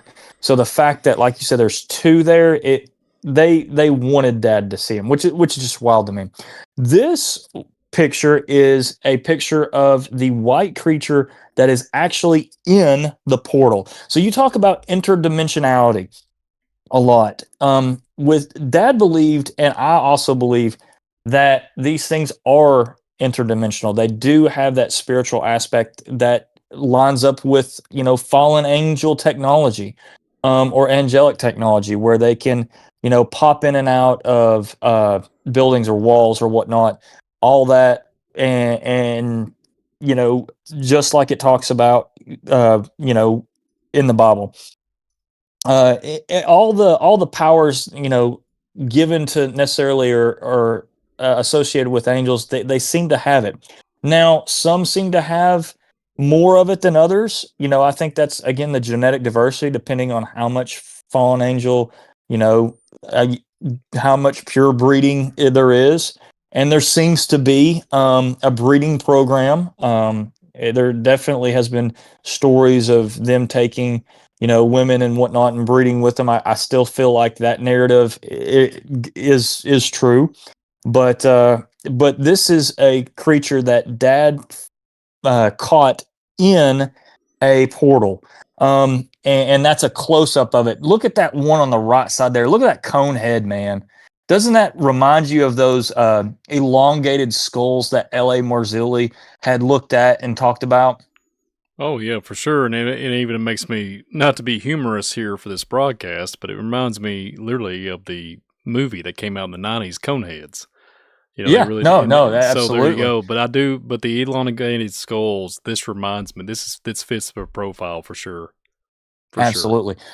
Go ahead and click on through, but here is the portal that we were talking about. So again, this is kind of a four laid out. Yeah. And you can see the portal. It almost looks like a daggum bubble. And you can see that entity in the portal. Dave Pilates is coming out with a video, and the actual footage of this, where you can see all that, it is Dad gave it to him. So that's a great picture there. My goodness, look at that. I mean, you can just, if you can't see that roundness of that effect there. I mean, look at that. He's right in there, Brian. Look at that. That's just I've showed that to a skeptic friend of mine, and he's like, I see it. It's hard to deny that stuff. So the portals and the interdimensionality. I mean, that's about the best picture you're going to find of a portal opening and a showing of it, in my opinion. Again, I'm biased, but that's just my opinion of that. Well, and then it also reminds me, once again, I keep bringing it up, the Skinwalker Ranch. It resembles it so Yes. much, but your dad didn't have any special equipment. He literally told us that on that video that we played earlier. There was no special equipment. Your dad was just like, hey, I'm going out here with tools. I'm going to make this happen. You know what I mean? With whatever Right. he had, right? And it's very interesting. There's another image right here of the outline of the portal. And there's some more elongated. He just runs it through filtered. Yeah, Yep, elongated wow. skulls. Wow. And very- doesn't that just absolutely fit that elongated skulls? Yeah, See what else we got. Yeah, in Peru, all those skeletons are just amazing. I mean, there's just really nothing else to say but amazing. Exactly. I think I've got, and here's one. Here's a cast he's got of the talking about the 6 fingers and 6 toes. That that lines up well. Isn't it wild how that all just kind of lines up? Here's a good cast of that. Where did he find this one at? Do you know? Do you know where he found this at? I believe that was Great Smoky Mountains National Park, I believe. But yeah, that's a wild one. He also has a footprint on there in Blue Ridge, Georgia. He's got yes, that one right there. That was a picture taken where one had followed, or something had followed him up on a cabin. So he was staying up there in Blue Ridge, Georgia, just taking vacation, and he comes out, and what that had done, it had stepped in the wet dew of the grass. Well, there's gravel around, and with wet feet and gravel, you'll get that gravel dust. That is a gravel dust footprint on the little redwood deck that you would stay in, like a cabin or whatnot. Like, let's say you're staying up in the Smoky Mountains, that you know how you stay on those cabins and whatnot. That was a footprint found on that in Blue Ridge, Georgia. And if you count how many toes are on that bad boy. There's 6 of them. Wow, That's was wild. That was wild. It's interesting, and that's too. Not, it's just interesting in the natives in Tennessee. I'm not too far from you, but I have heard that there has been people born with, literally 6 toes, 6 fingers, and they'll say it's a genetic defect. Look, I'm not putting down on anybody or shape or form. I just know that in Tennessee that does happen. That's happened just modern times. So could it be a genetic line from what we're discussing here tonight with Sasquatch, Bigfoot? Could there be some type of, like we've been discussing through this whole program, could the hybridization, could their genetics be a Mod Podge all throughout America? I mean, there's there's all kinds of different things that could be. We don't know. We don't know. Let's just face it. I don't know everything, but let's just face it. There's things that you just, a big question mark on it, but you can't get into, because there could be people out there that have all kinds of genetics that are tied back to the days of Nephilim. I don't know. Right. But the thing is, it's just interesting to me that these things are more prominent in the area of Tennessee and then, Kentucky. It's strange. Very strange indeed. Right. That definitely. I know that even the mainstream scientists, and I want you to stay on this one for a second. Even the mainstream scientists have admitted that our genome has been messed with, and they can go back and say that it has been messed with in some shape or fashion. So, I just find that absolutely fascinating. So this is a really good slide and a really good explanation, in my opinion, of why we still see descendants of the Nephilim or Nephilim still today. Now, in the Bible, it talks about, what happened in Genesis 6, and then you have the flood. And people are like, okay, well, if the flood killed all the Nephilim and it was Noah and his family, how are the Nephilim still back here again? And well, that slide helps us think. Now we have to look at the Bible word for word. It says Noah and his 3 sons were pure in their generations, correct? So they're pure in their generations. They're pure human beings, okay? But it never says their wives were pure human beings. Okay, so if you have a pure human XY chromosome, and you have a fallen angel or Nephilim chromosome or mother, then you have this again. This genetic boxing system, like we all learned about. You can come up with some Nephilim DNA once again, and it also talks about. Was it the line of Noah's grandson was cursed when, I think, was it Ham? Ham went in his tent and saw him naked. Is that right? Mm-hmm. And I think, was it Cain that was cursed, or Canaan that was cursed? I apologize. I can't. My names are escaping me at the moment.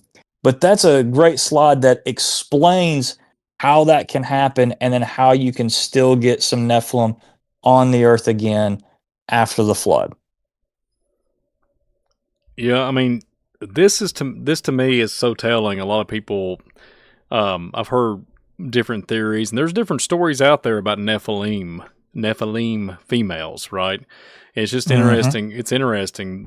It's just not been Nephilim females they're not talked about. They're just not. But there is stories out there in the reality, for sure. Oh, absolutely. Yeah, absolutely. There's definitely I believe they're definitely out there and whatnot. You look at the Egyptian cultures and whatnot.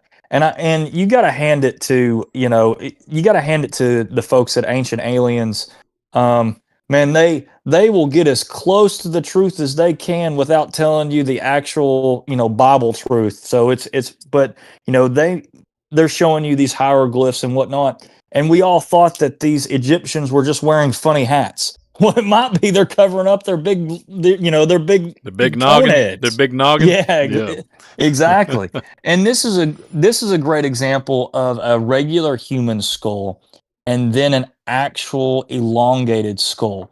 They have a different type of skull cap, a different type of skull structure. And just the way L.A. Marzulli says it, no amount of headboarding is going to cause that. That's a different type of skull structure. And that just really, really breaks that down, I believe, very, very well. Yeah, it's just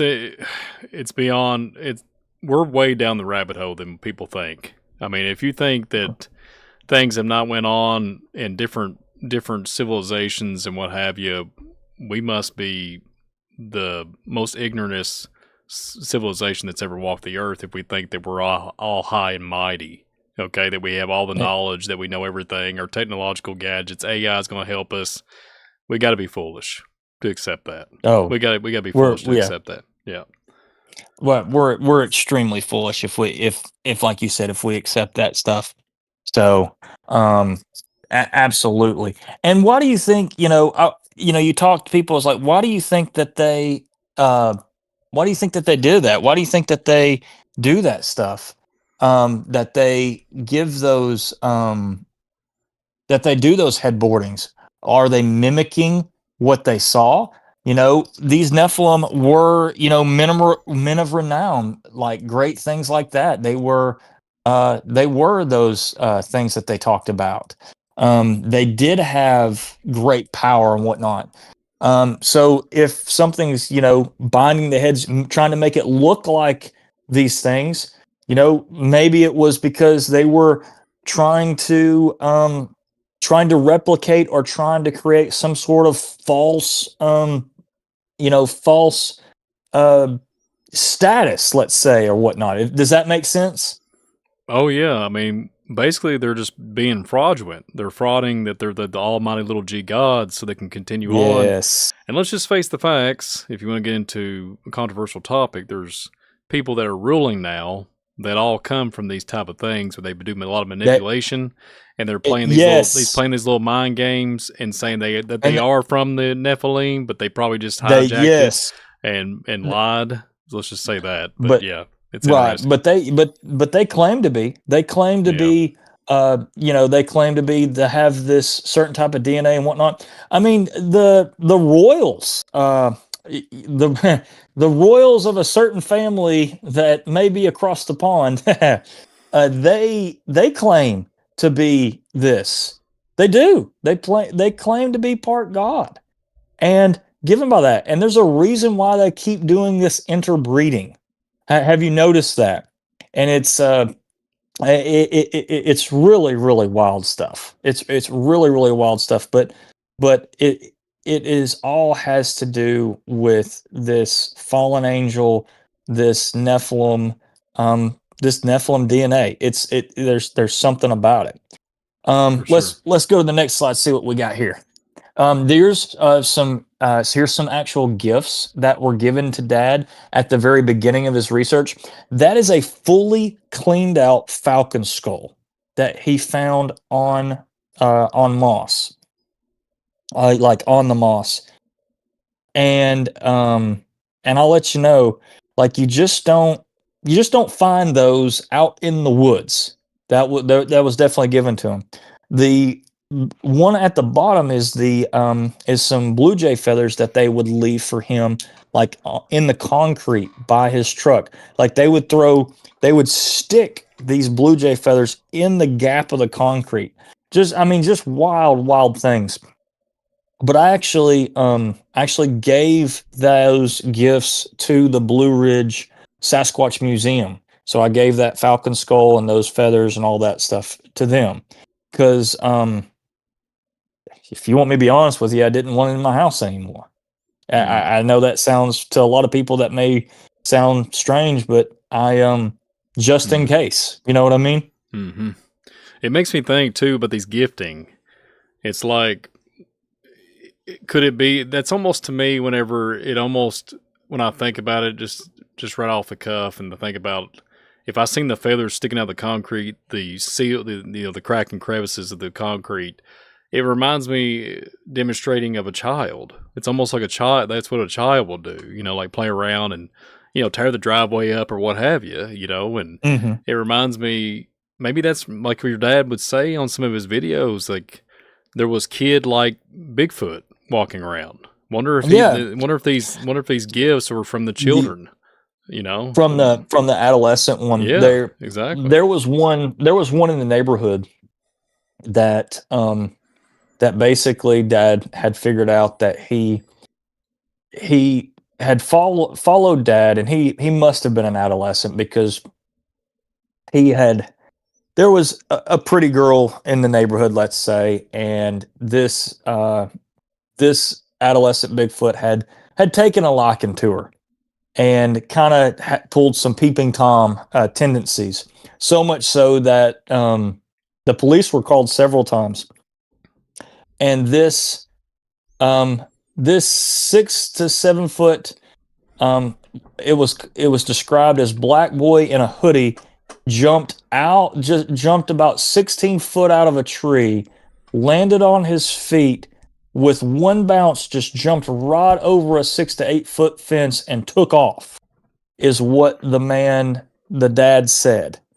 Now, think about that clearly. Like, he's describing to the best of his mind's ability what he's seeing.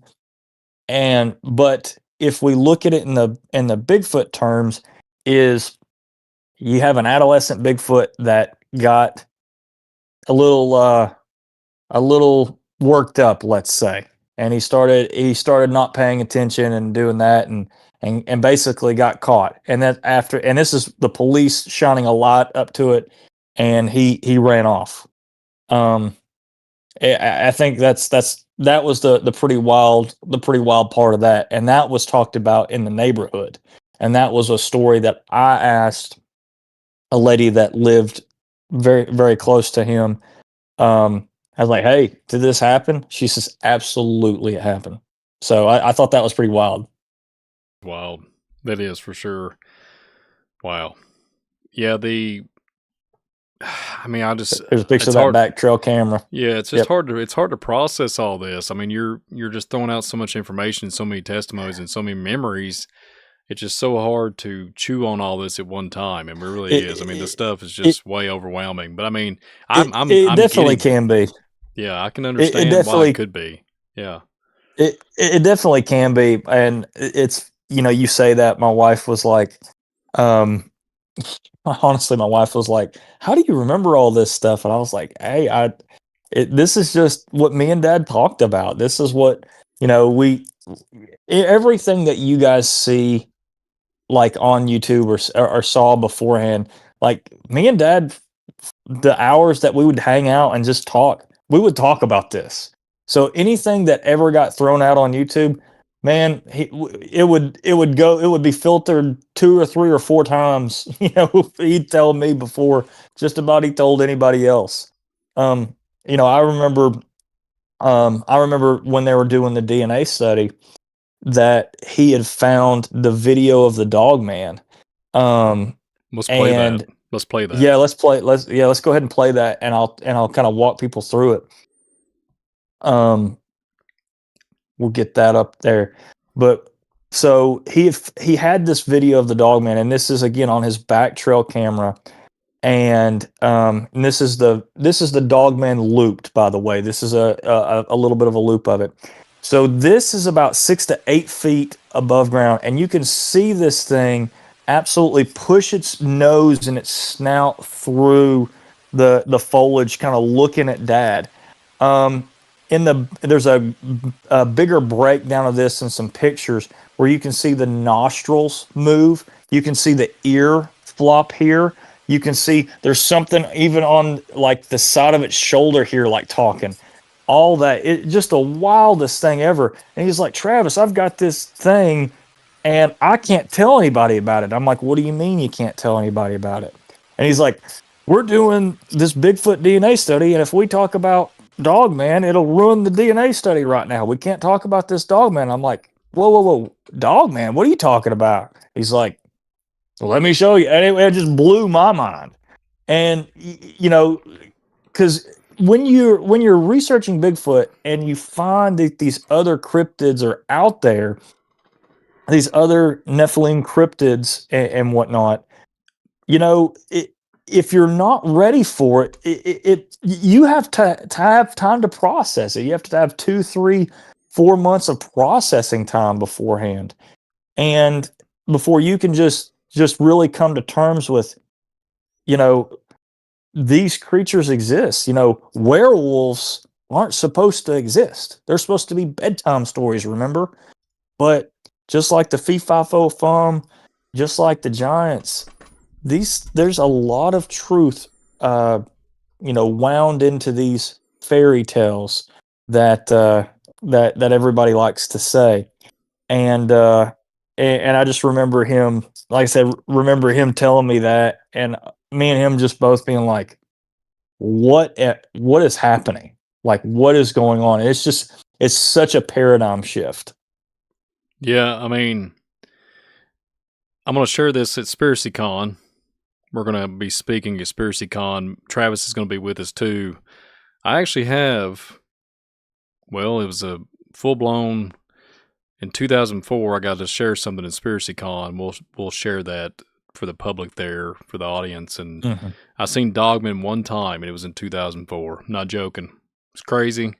It sounds really out far-fetched, but I've only seen something to that level. I've never seen Bigfoot, never seen Sasquatch, but I did see Dogman, and we'll talk about that in Spiracy Con. So I can't wait to hear it. Yeah, I will say that when Dad did see a Dogman and his story of that, so he found this one on back trail camera. So he did not, the one that you just saw, he didn't see that one.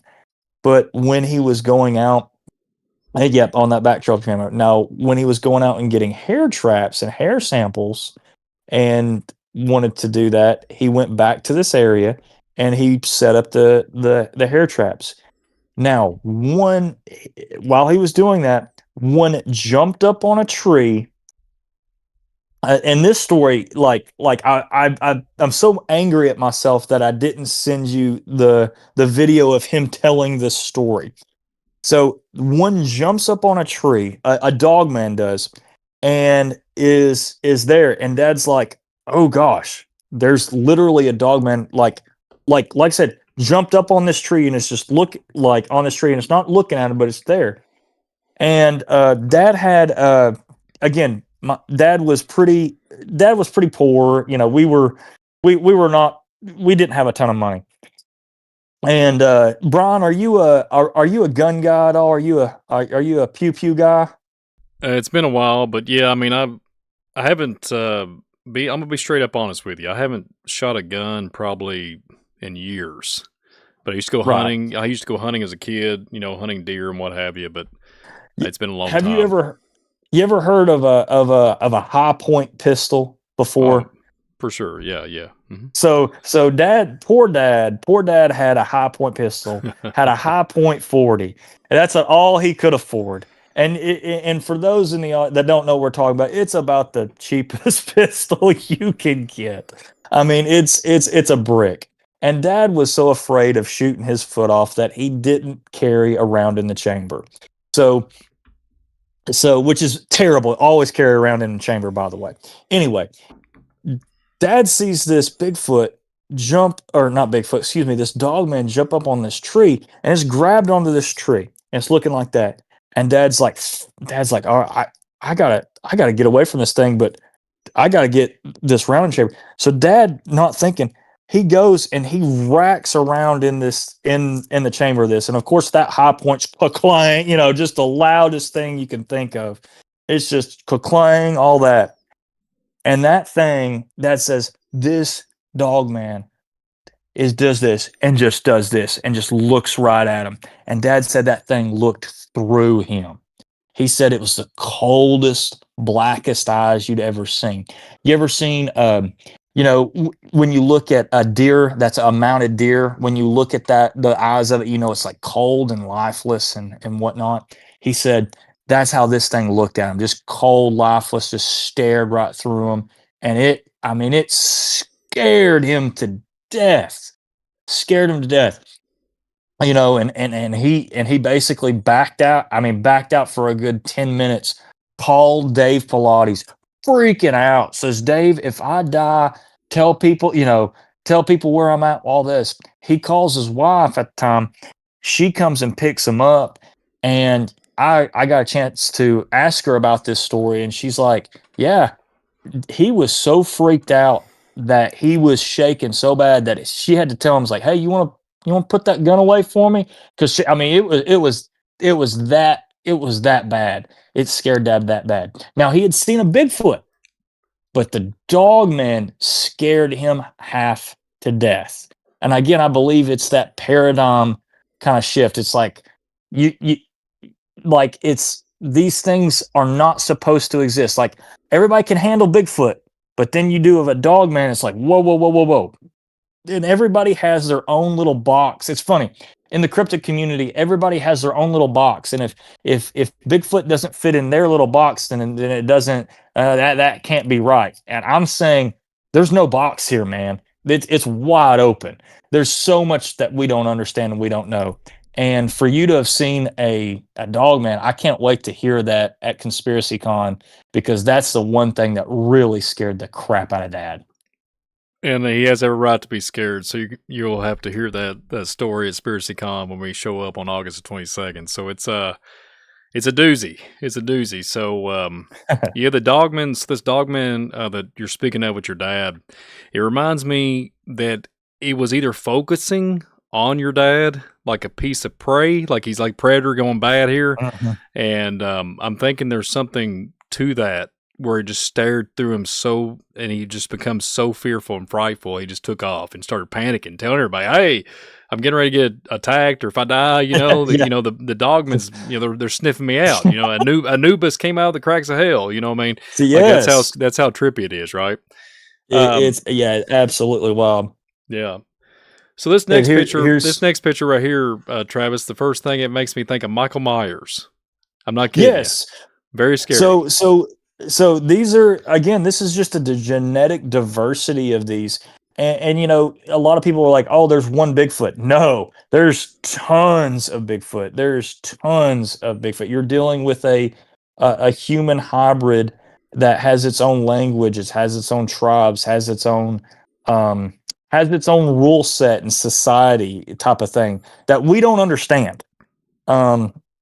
A lot of people will go out there and be like, oh, I speak to them. I do this, I do that. And I'm just, I think to myself, please don't. That you do not understand their culture. You do not understand their morals. They're just like us. They have good days and bad days. There's rule sets in place. And just like Dad said back in, when he was talking to you guys, who's enforcing these rule sets, by the way, of these things? Is it God or is it the devil? And Dad was starting to lean toward the devil's just hiding them at the moment. For what? And then the question becomes, is you remember when the devil fell, he took a third of the angels. Well, if he only took a third of the angels, he's got a little bit of a numbers problem. He's got to bump those numbers up. And that's what he might be doing with these Bigfoot and with these Dogman, and setting them in certain places ready for something to happen. Just a thought. Well, when I'm sitting there looking at these images too, I have to throw this out here. I made the movie reference to Michael Myers, Right. Halloween, all that. Well, when I'm thinking about it, I'm sitting there compiling all these images in my mind when we're going over them together. It reminds me of like Aztecian. Some of them are different. You see the different renderings and paintings and the sculpting, these entities and what have you, demonically driven, however you want to say it, right? And it reminds me too, is like, how does these producers, directors come up with this perceived knowledge, right? Some type of knowledge that shows these renderings, and some of these characters literally look like movie characters. And I'm not scoffing or making fun of your dad's work. I'm literally saying that this could be literally what they're spoon feeding us with subliminal messaging. Maybe this really is the actors and these manipulators are literally dressing up and masquerading as demonically demons, like demon controlled individuals. I mean, my goodness, right? It's crazy. I absolutely believe that. I do believe that. I believe that these directors and movies and whatnot, I believe that the enemy has to tell us. One of the rule sets of the enemy is he has to tell us what he's going to do. Okay, that and that's just, I don't know why it's a part of the rules, but it's part of the rules. Now, our enemy is very legalistic, and if he tells us, even if it's subliminally, he's following the rules. And I believe that they subliminally, and just in your face tell us in movies and TV shows, they tell us what's going on. They tell us what's happening. We just, and he's going to God, be like, hey, I'm telling him, it's right there in the movie Splice. It's right there in the movie, Stranger Things. It's right there. What do you want me to do? I'm telling them in the format that they love. They love that movie. So they love TV. It's right there. So I think that's what he's doing when they do that. And like you said, with Michael Myers and whatnot, man, it does. There's just so many things that look exactly like I said, exactly like it. I talked on Dan's show about that movie Splice. You ever seen that movie? That it's a wild movie. I don't recommend people watching it, by the way. But have you ever seen it, Brian? I've seen bits and pieces of it, clips. Buddy. It's so what happens is they take this genetic information and they mix it with human, and this thing basically becomes this Nephilim-like creature that ends up killing somebody or something like that, and then basically ends up seducing this dude. And after the guy impregnates the thing, it kills it. Oh, by the way, it grows wings like an angel and takes off at the end of the movie and has a hybrid child. And that's it. And it is absolutely the most demonic thing you've ever seen in your life. And it's right there. It's literally right there for you. It's kind of like it's right in your face. I just don't understand. Sometimes I don't understand what people want. But when I mean right in your face, it's right in your face. And at that point, for folks, what more do you want? Yeah, it's like when I think about this, I think about this picture right here with this. Yes, it's one of your famous pictures, the white Bigfoot that your dad took so much time and energy in. He was really, I think I even remember him saying on one of the videos that he was trying to hunt for him again because it was like a really cool sighting, but this stuff will just, that's what I keep saying.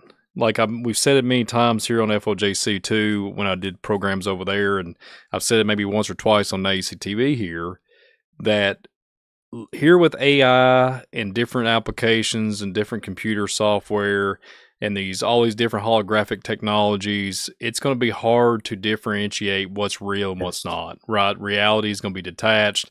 The line is being blurred, right? The line is being blurred. So it's kind of interesting. These creatures, these entities, we're talking about interdimensional, right? A lot of big platforms, a lot of, big, even mainstream media is talking about, hey, these, UFOs, interdimensional. The Congress has been talking about the congressman down there out your way, right? Mr. Tim. Yeah, Tim Burchett. So Tim Burchett, he's even saying they're interdimensional. There's all kinds of different theories out there, speculation.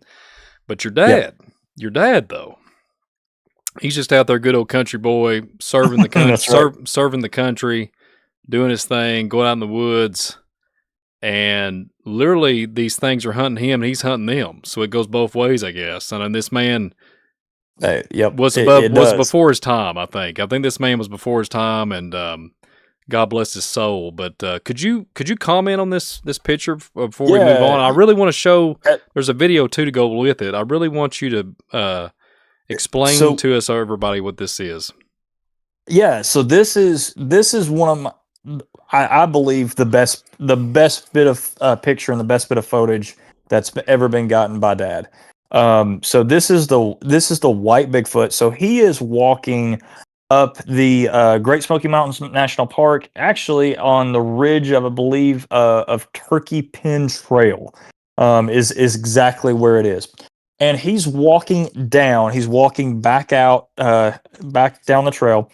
And this is caught on back trail cam. And this is what happens is you have a white Bigfoot that's literally peeking over some flowers and then popping back down. And this is caught, I think, in like 1080p. I think that's about the clearest footage. But that right there, that picture is a screenshot, and it's Dad just all he did was zoom it in, and you have that, and that is it's just wild to me. And you know, and I want to hit on this is a lot of the skeptics have said, oh, well, that's just fake and make believe and all that. And here's a picture of literally all the shots or all the all the all the pictures of that, and how it's broken down. And then there's a sketch of that. But people will be like, oh, that's faked and whatnot. And I kind of want to be like, if Dad's going to fake this, if we're going to let's say Dad and I just contrive this up and we're going to fake it, why in the world wouldn't I get a regular old black Bigfoot or a brown Bigfoot costume? And why would I make it, 5 seconds of blurred, just picking my head up and back down? Why wouldn't I go shake my booty out there and do a little jig? Make it real good. And it's like, people think all this is, this is fake stuff. And it's like, guys, I would give you a heck of a better fake than that. And it's just wild. It's just wild to me. I can't wait till they see the footage, the video of that. Oh, absolutely. I'll play it right now. Mm-hmm. Let's do it. So Dad does a good job of showing you kind of where it is, and then the video of that. And again, he's just walking down the trail.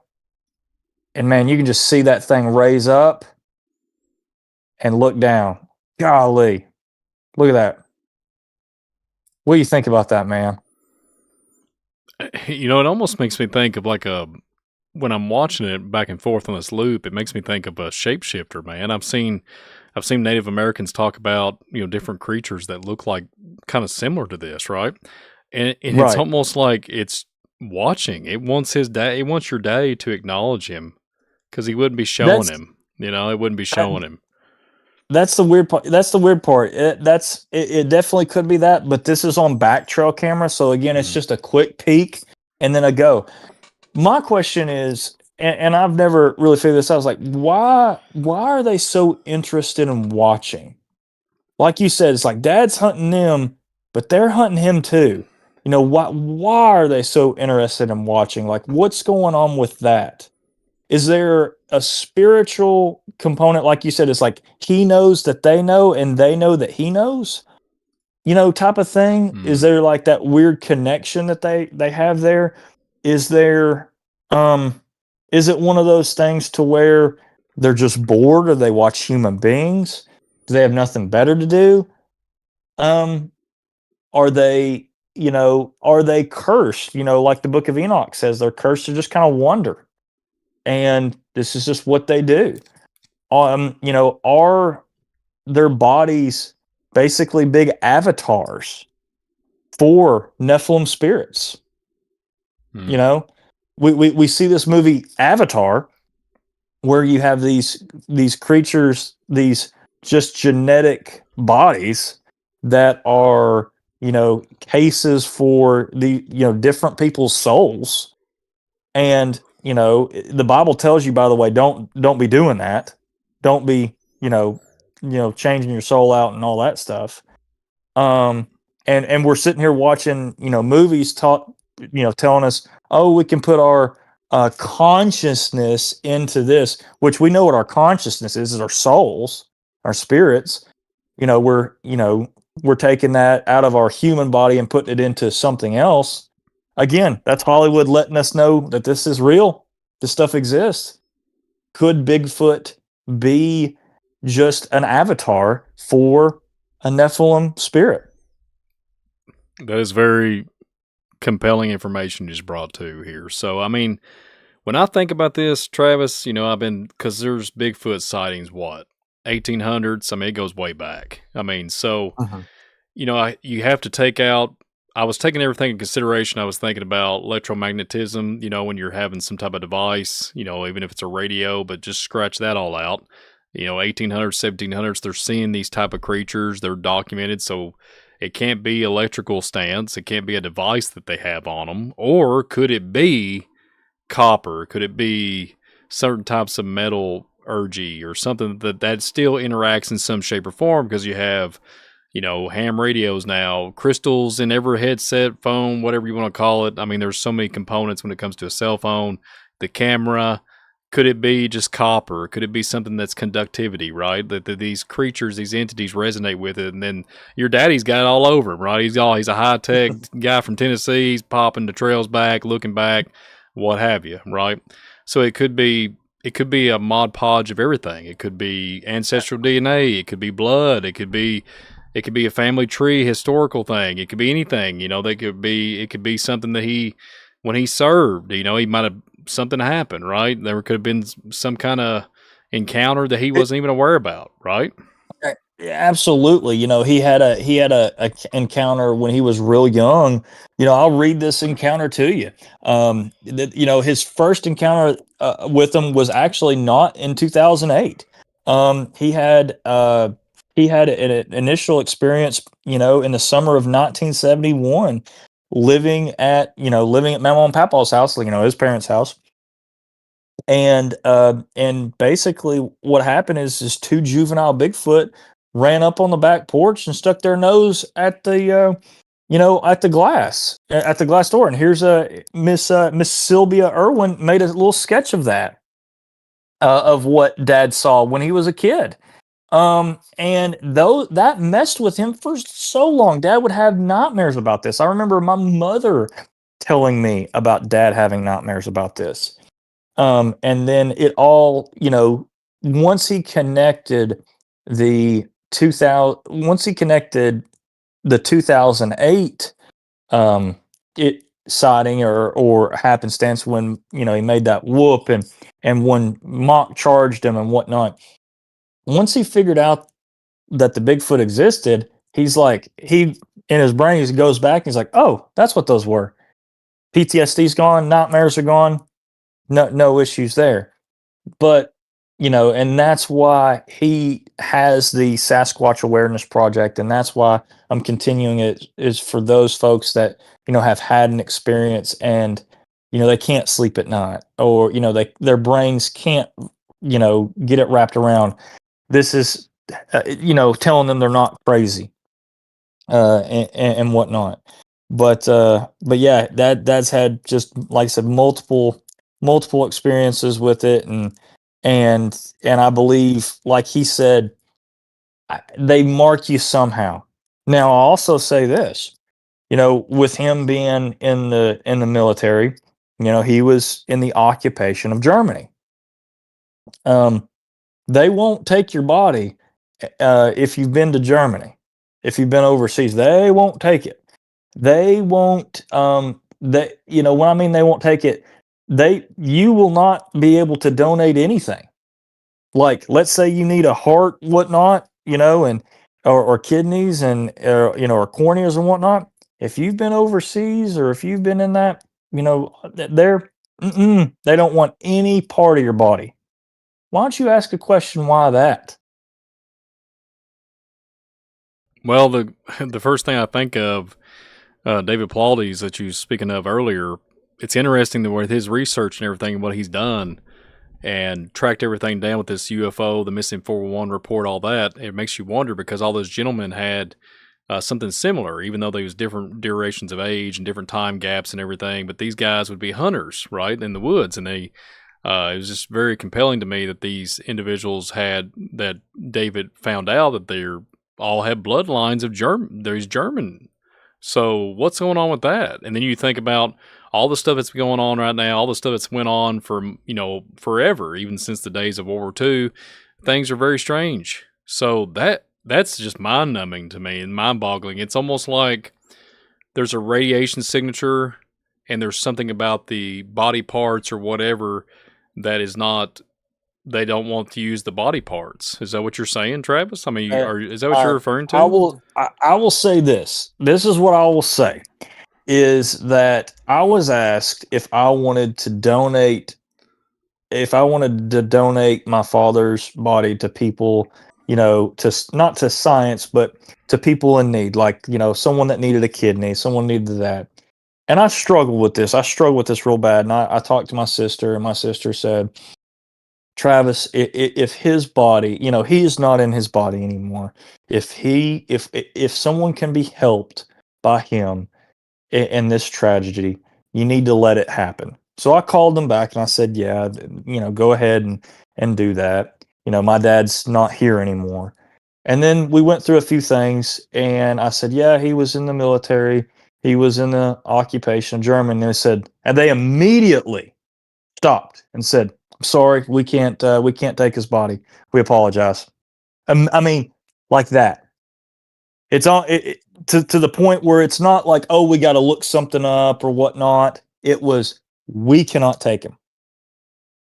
So whatever it is, it's that serious to where it's completely scrubbed. So I just it's definitely wild to me. I don't think mainstream science will come out and tell us why, but it's to the point where it's definitely a big no, a hard no. So it's that I just always found that very, very interesting. Wow. Yeah, I'm just kind of just blown away right now with that information. I don't really know how to even process that, and I think the coffee's ran out. I think that's what it is. I'm processing it all fast. Everything you just said. Me and you are about out of caffeine. Yeah, so they couldn't. So let me get this straight. They couldn't take it. Did they ever give you a reasoning? His blood? Did they talk about his liver? No reasoning whatsoever. No reasoning whatsoever. It was just, I'm sorry, we can't do that. We can't take him. Falls outside of our criteria, or whatever it was. But no, nobody overseas. So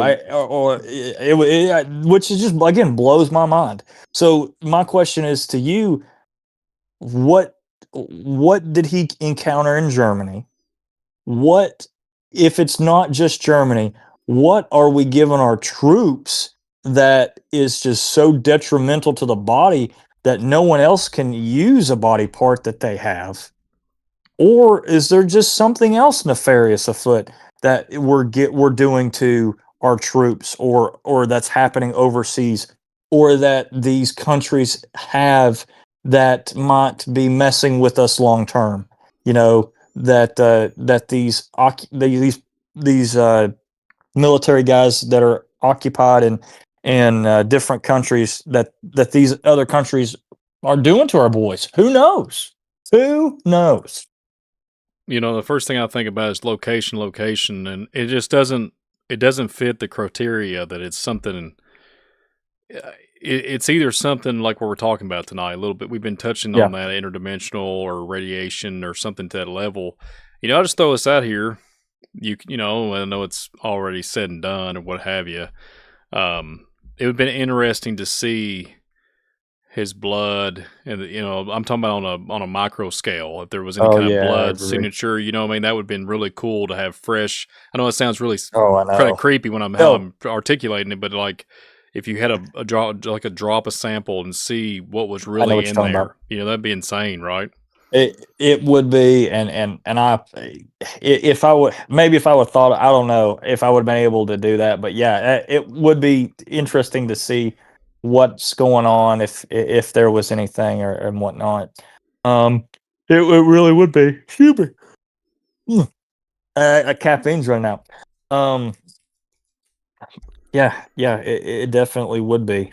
But I do have to say this is that he only did one tour, and my mom said that if he would have stayed in, that his second tour of duty would have been at NORAD, and he was staunchly against that. He did not want to go where they kept the alien bodies. Like that was his thing, is they knew where they kept the bodies. He didn't want to go there. He wanted no part of it. because he knew, and he had said this many times. It's like, hey, yeah, they got a craft, they've got bodies, it's over there. I was able to go to it, and that was going to be my next tour, and I was like, I'm done, I'm out. So and I think that's one of the things that Dad always knew, that the government was lying about aliens and all that stuff. I don't think that he ever connected the Bigfoot, aliens, Nephilim thing until his final couple of years of life.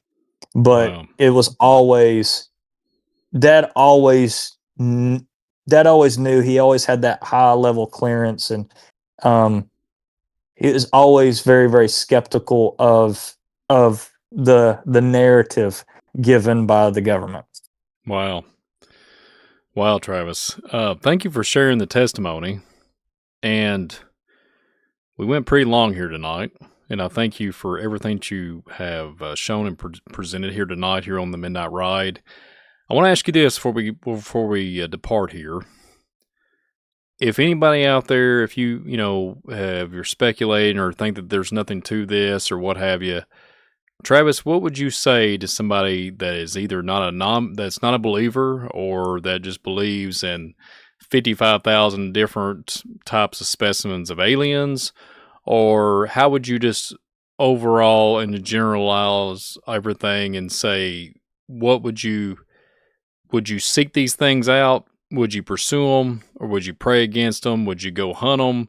How would you articulate that? Because there's some people out there that are hunting them that have a Christian background and what have you. But how would you combat this is what I'm saying. And what would you, leaving your closing words, how could you summarize all this together of what could you do? What would you do? And how are you going to continuate your daddy's legacy? That's just an overall several questions. I'll give the floor back to you. I would say to them that don't find another hobby. don't get into this. Don't do this. You are messing with things you do not understand. And we don't fully understand everything that's happening with this. There are rules at play that you don't get, that we aren't privileged to. My father passed away with this stuff. Don't mess around with it. Don't fool with it. It's real. For those that would say, this is just BS. Well, there's probably a person in your friend group, the 7, 8, 9, 10 people, who has had an experience that they just don't tell you about. There's very, very, very just so many people that have had experiences that they don't talk about. And if you've had an experience and you want to share it, you can email, or if you don't want to share it, that's fine too. I understand.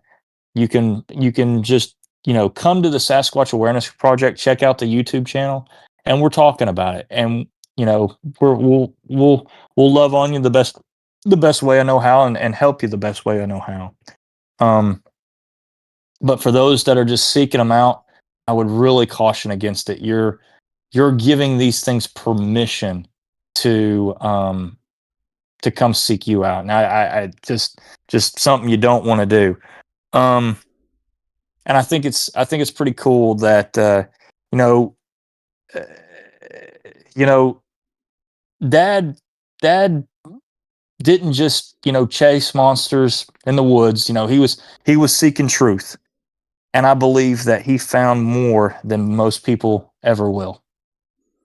Wow. Well, thank you, Travis, and thank you for answering all those sensitive questions. I know there's a lot to talk about when it comes to your dad. I know that can be very hard. I thank you for the testimony tonight. Thank you for all the information. There was a lot of wow factors there, my friend, and I thank you for all the time that you put into this tonight, and thank you for being a guest here on the Midnight Ride. And so thanks for your closing words. Do you have anything else, Travis, before we jump off here? Please check out the Sasquatch Awareness channel. You can do that. You can Google Scott Carpenter, Sasquatch Awareness, and if you want to check out just some outdoor stuff, some bushcraft stuff, just check some a little bit lighter topics, you can check out the T Carp channel. It's TCARP. Google that, you'll find me. But with that, guys, I really appreciate y'all hanging out with me. It is absolutely an honor to be here on the Midnight Ride with you guys. Thank you, and y'all be blessed. And thank you, Brother Travis, for coming on with me tonight and sharing all your thoughts and testimony here. But it's getting late. We're past the regular time that John Pounders and David Carrico do, but here we are 2 hours and something in, but that's that time again. It's that time for the Midnight Ride, the John Pounders Pound. Hit that like button. I don't know if I can do it as good as John does, but let's do 1, 2, 3, boom! Hit that like button and share this thing out if you get an opportunity. We really appreciate it here at NYSTV. Thank you all so much for being with us tonight, attentively just staying with us this whole entire broadcast. And I want to just one more time, just reiterate this one more time, like the beginning of the program. Check out SpiracyCon. Thanks for the sponsoring of that tonight through SpiracyCon. Check out the QR codes. The links are in the description.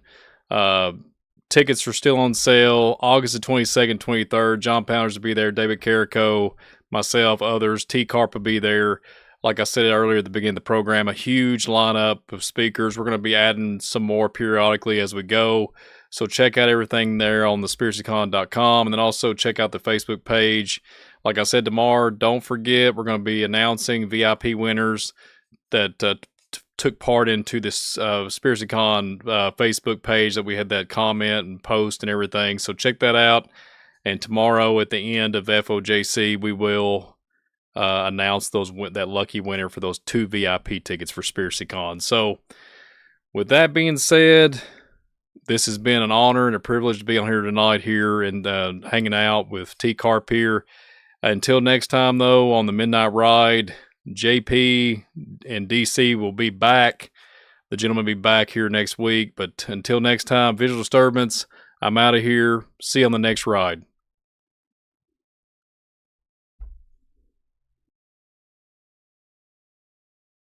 And I stood upon the sand of the sea and saw a beast rise up, rise up, rise up.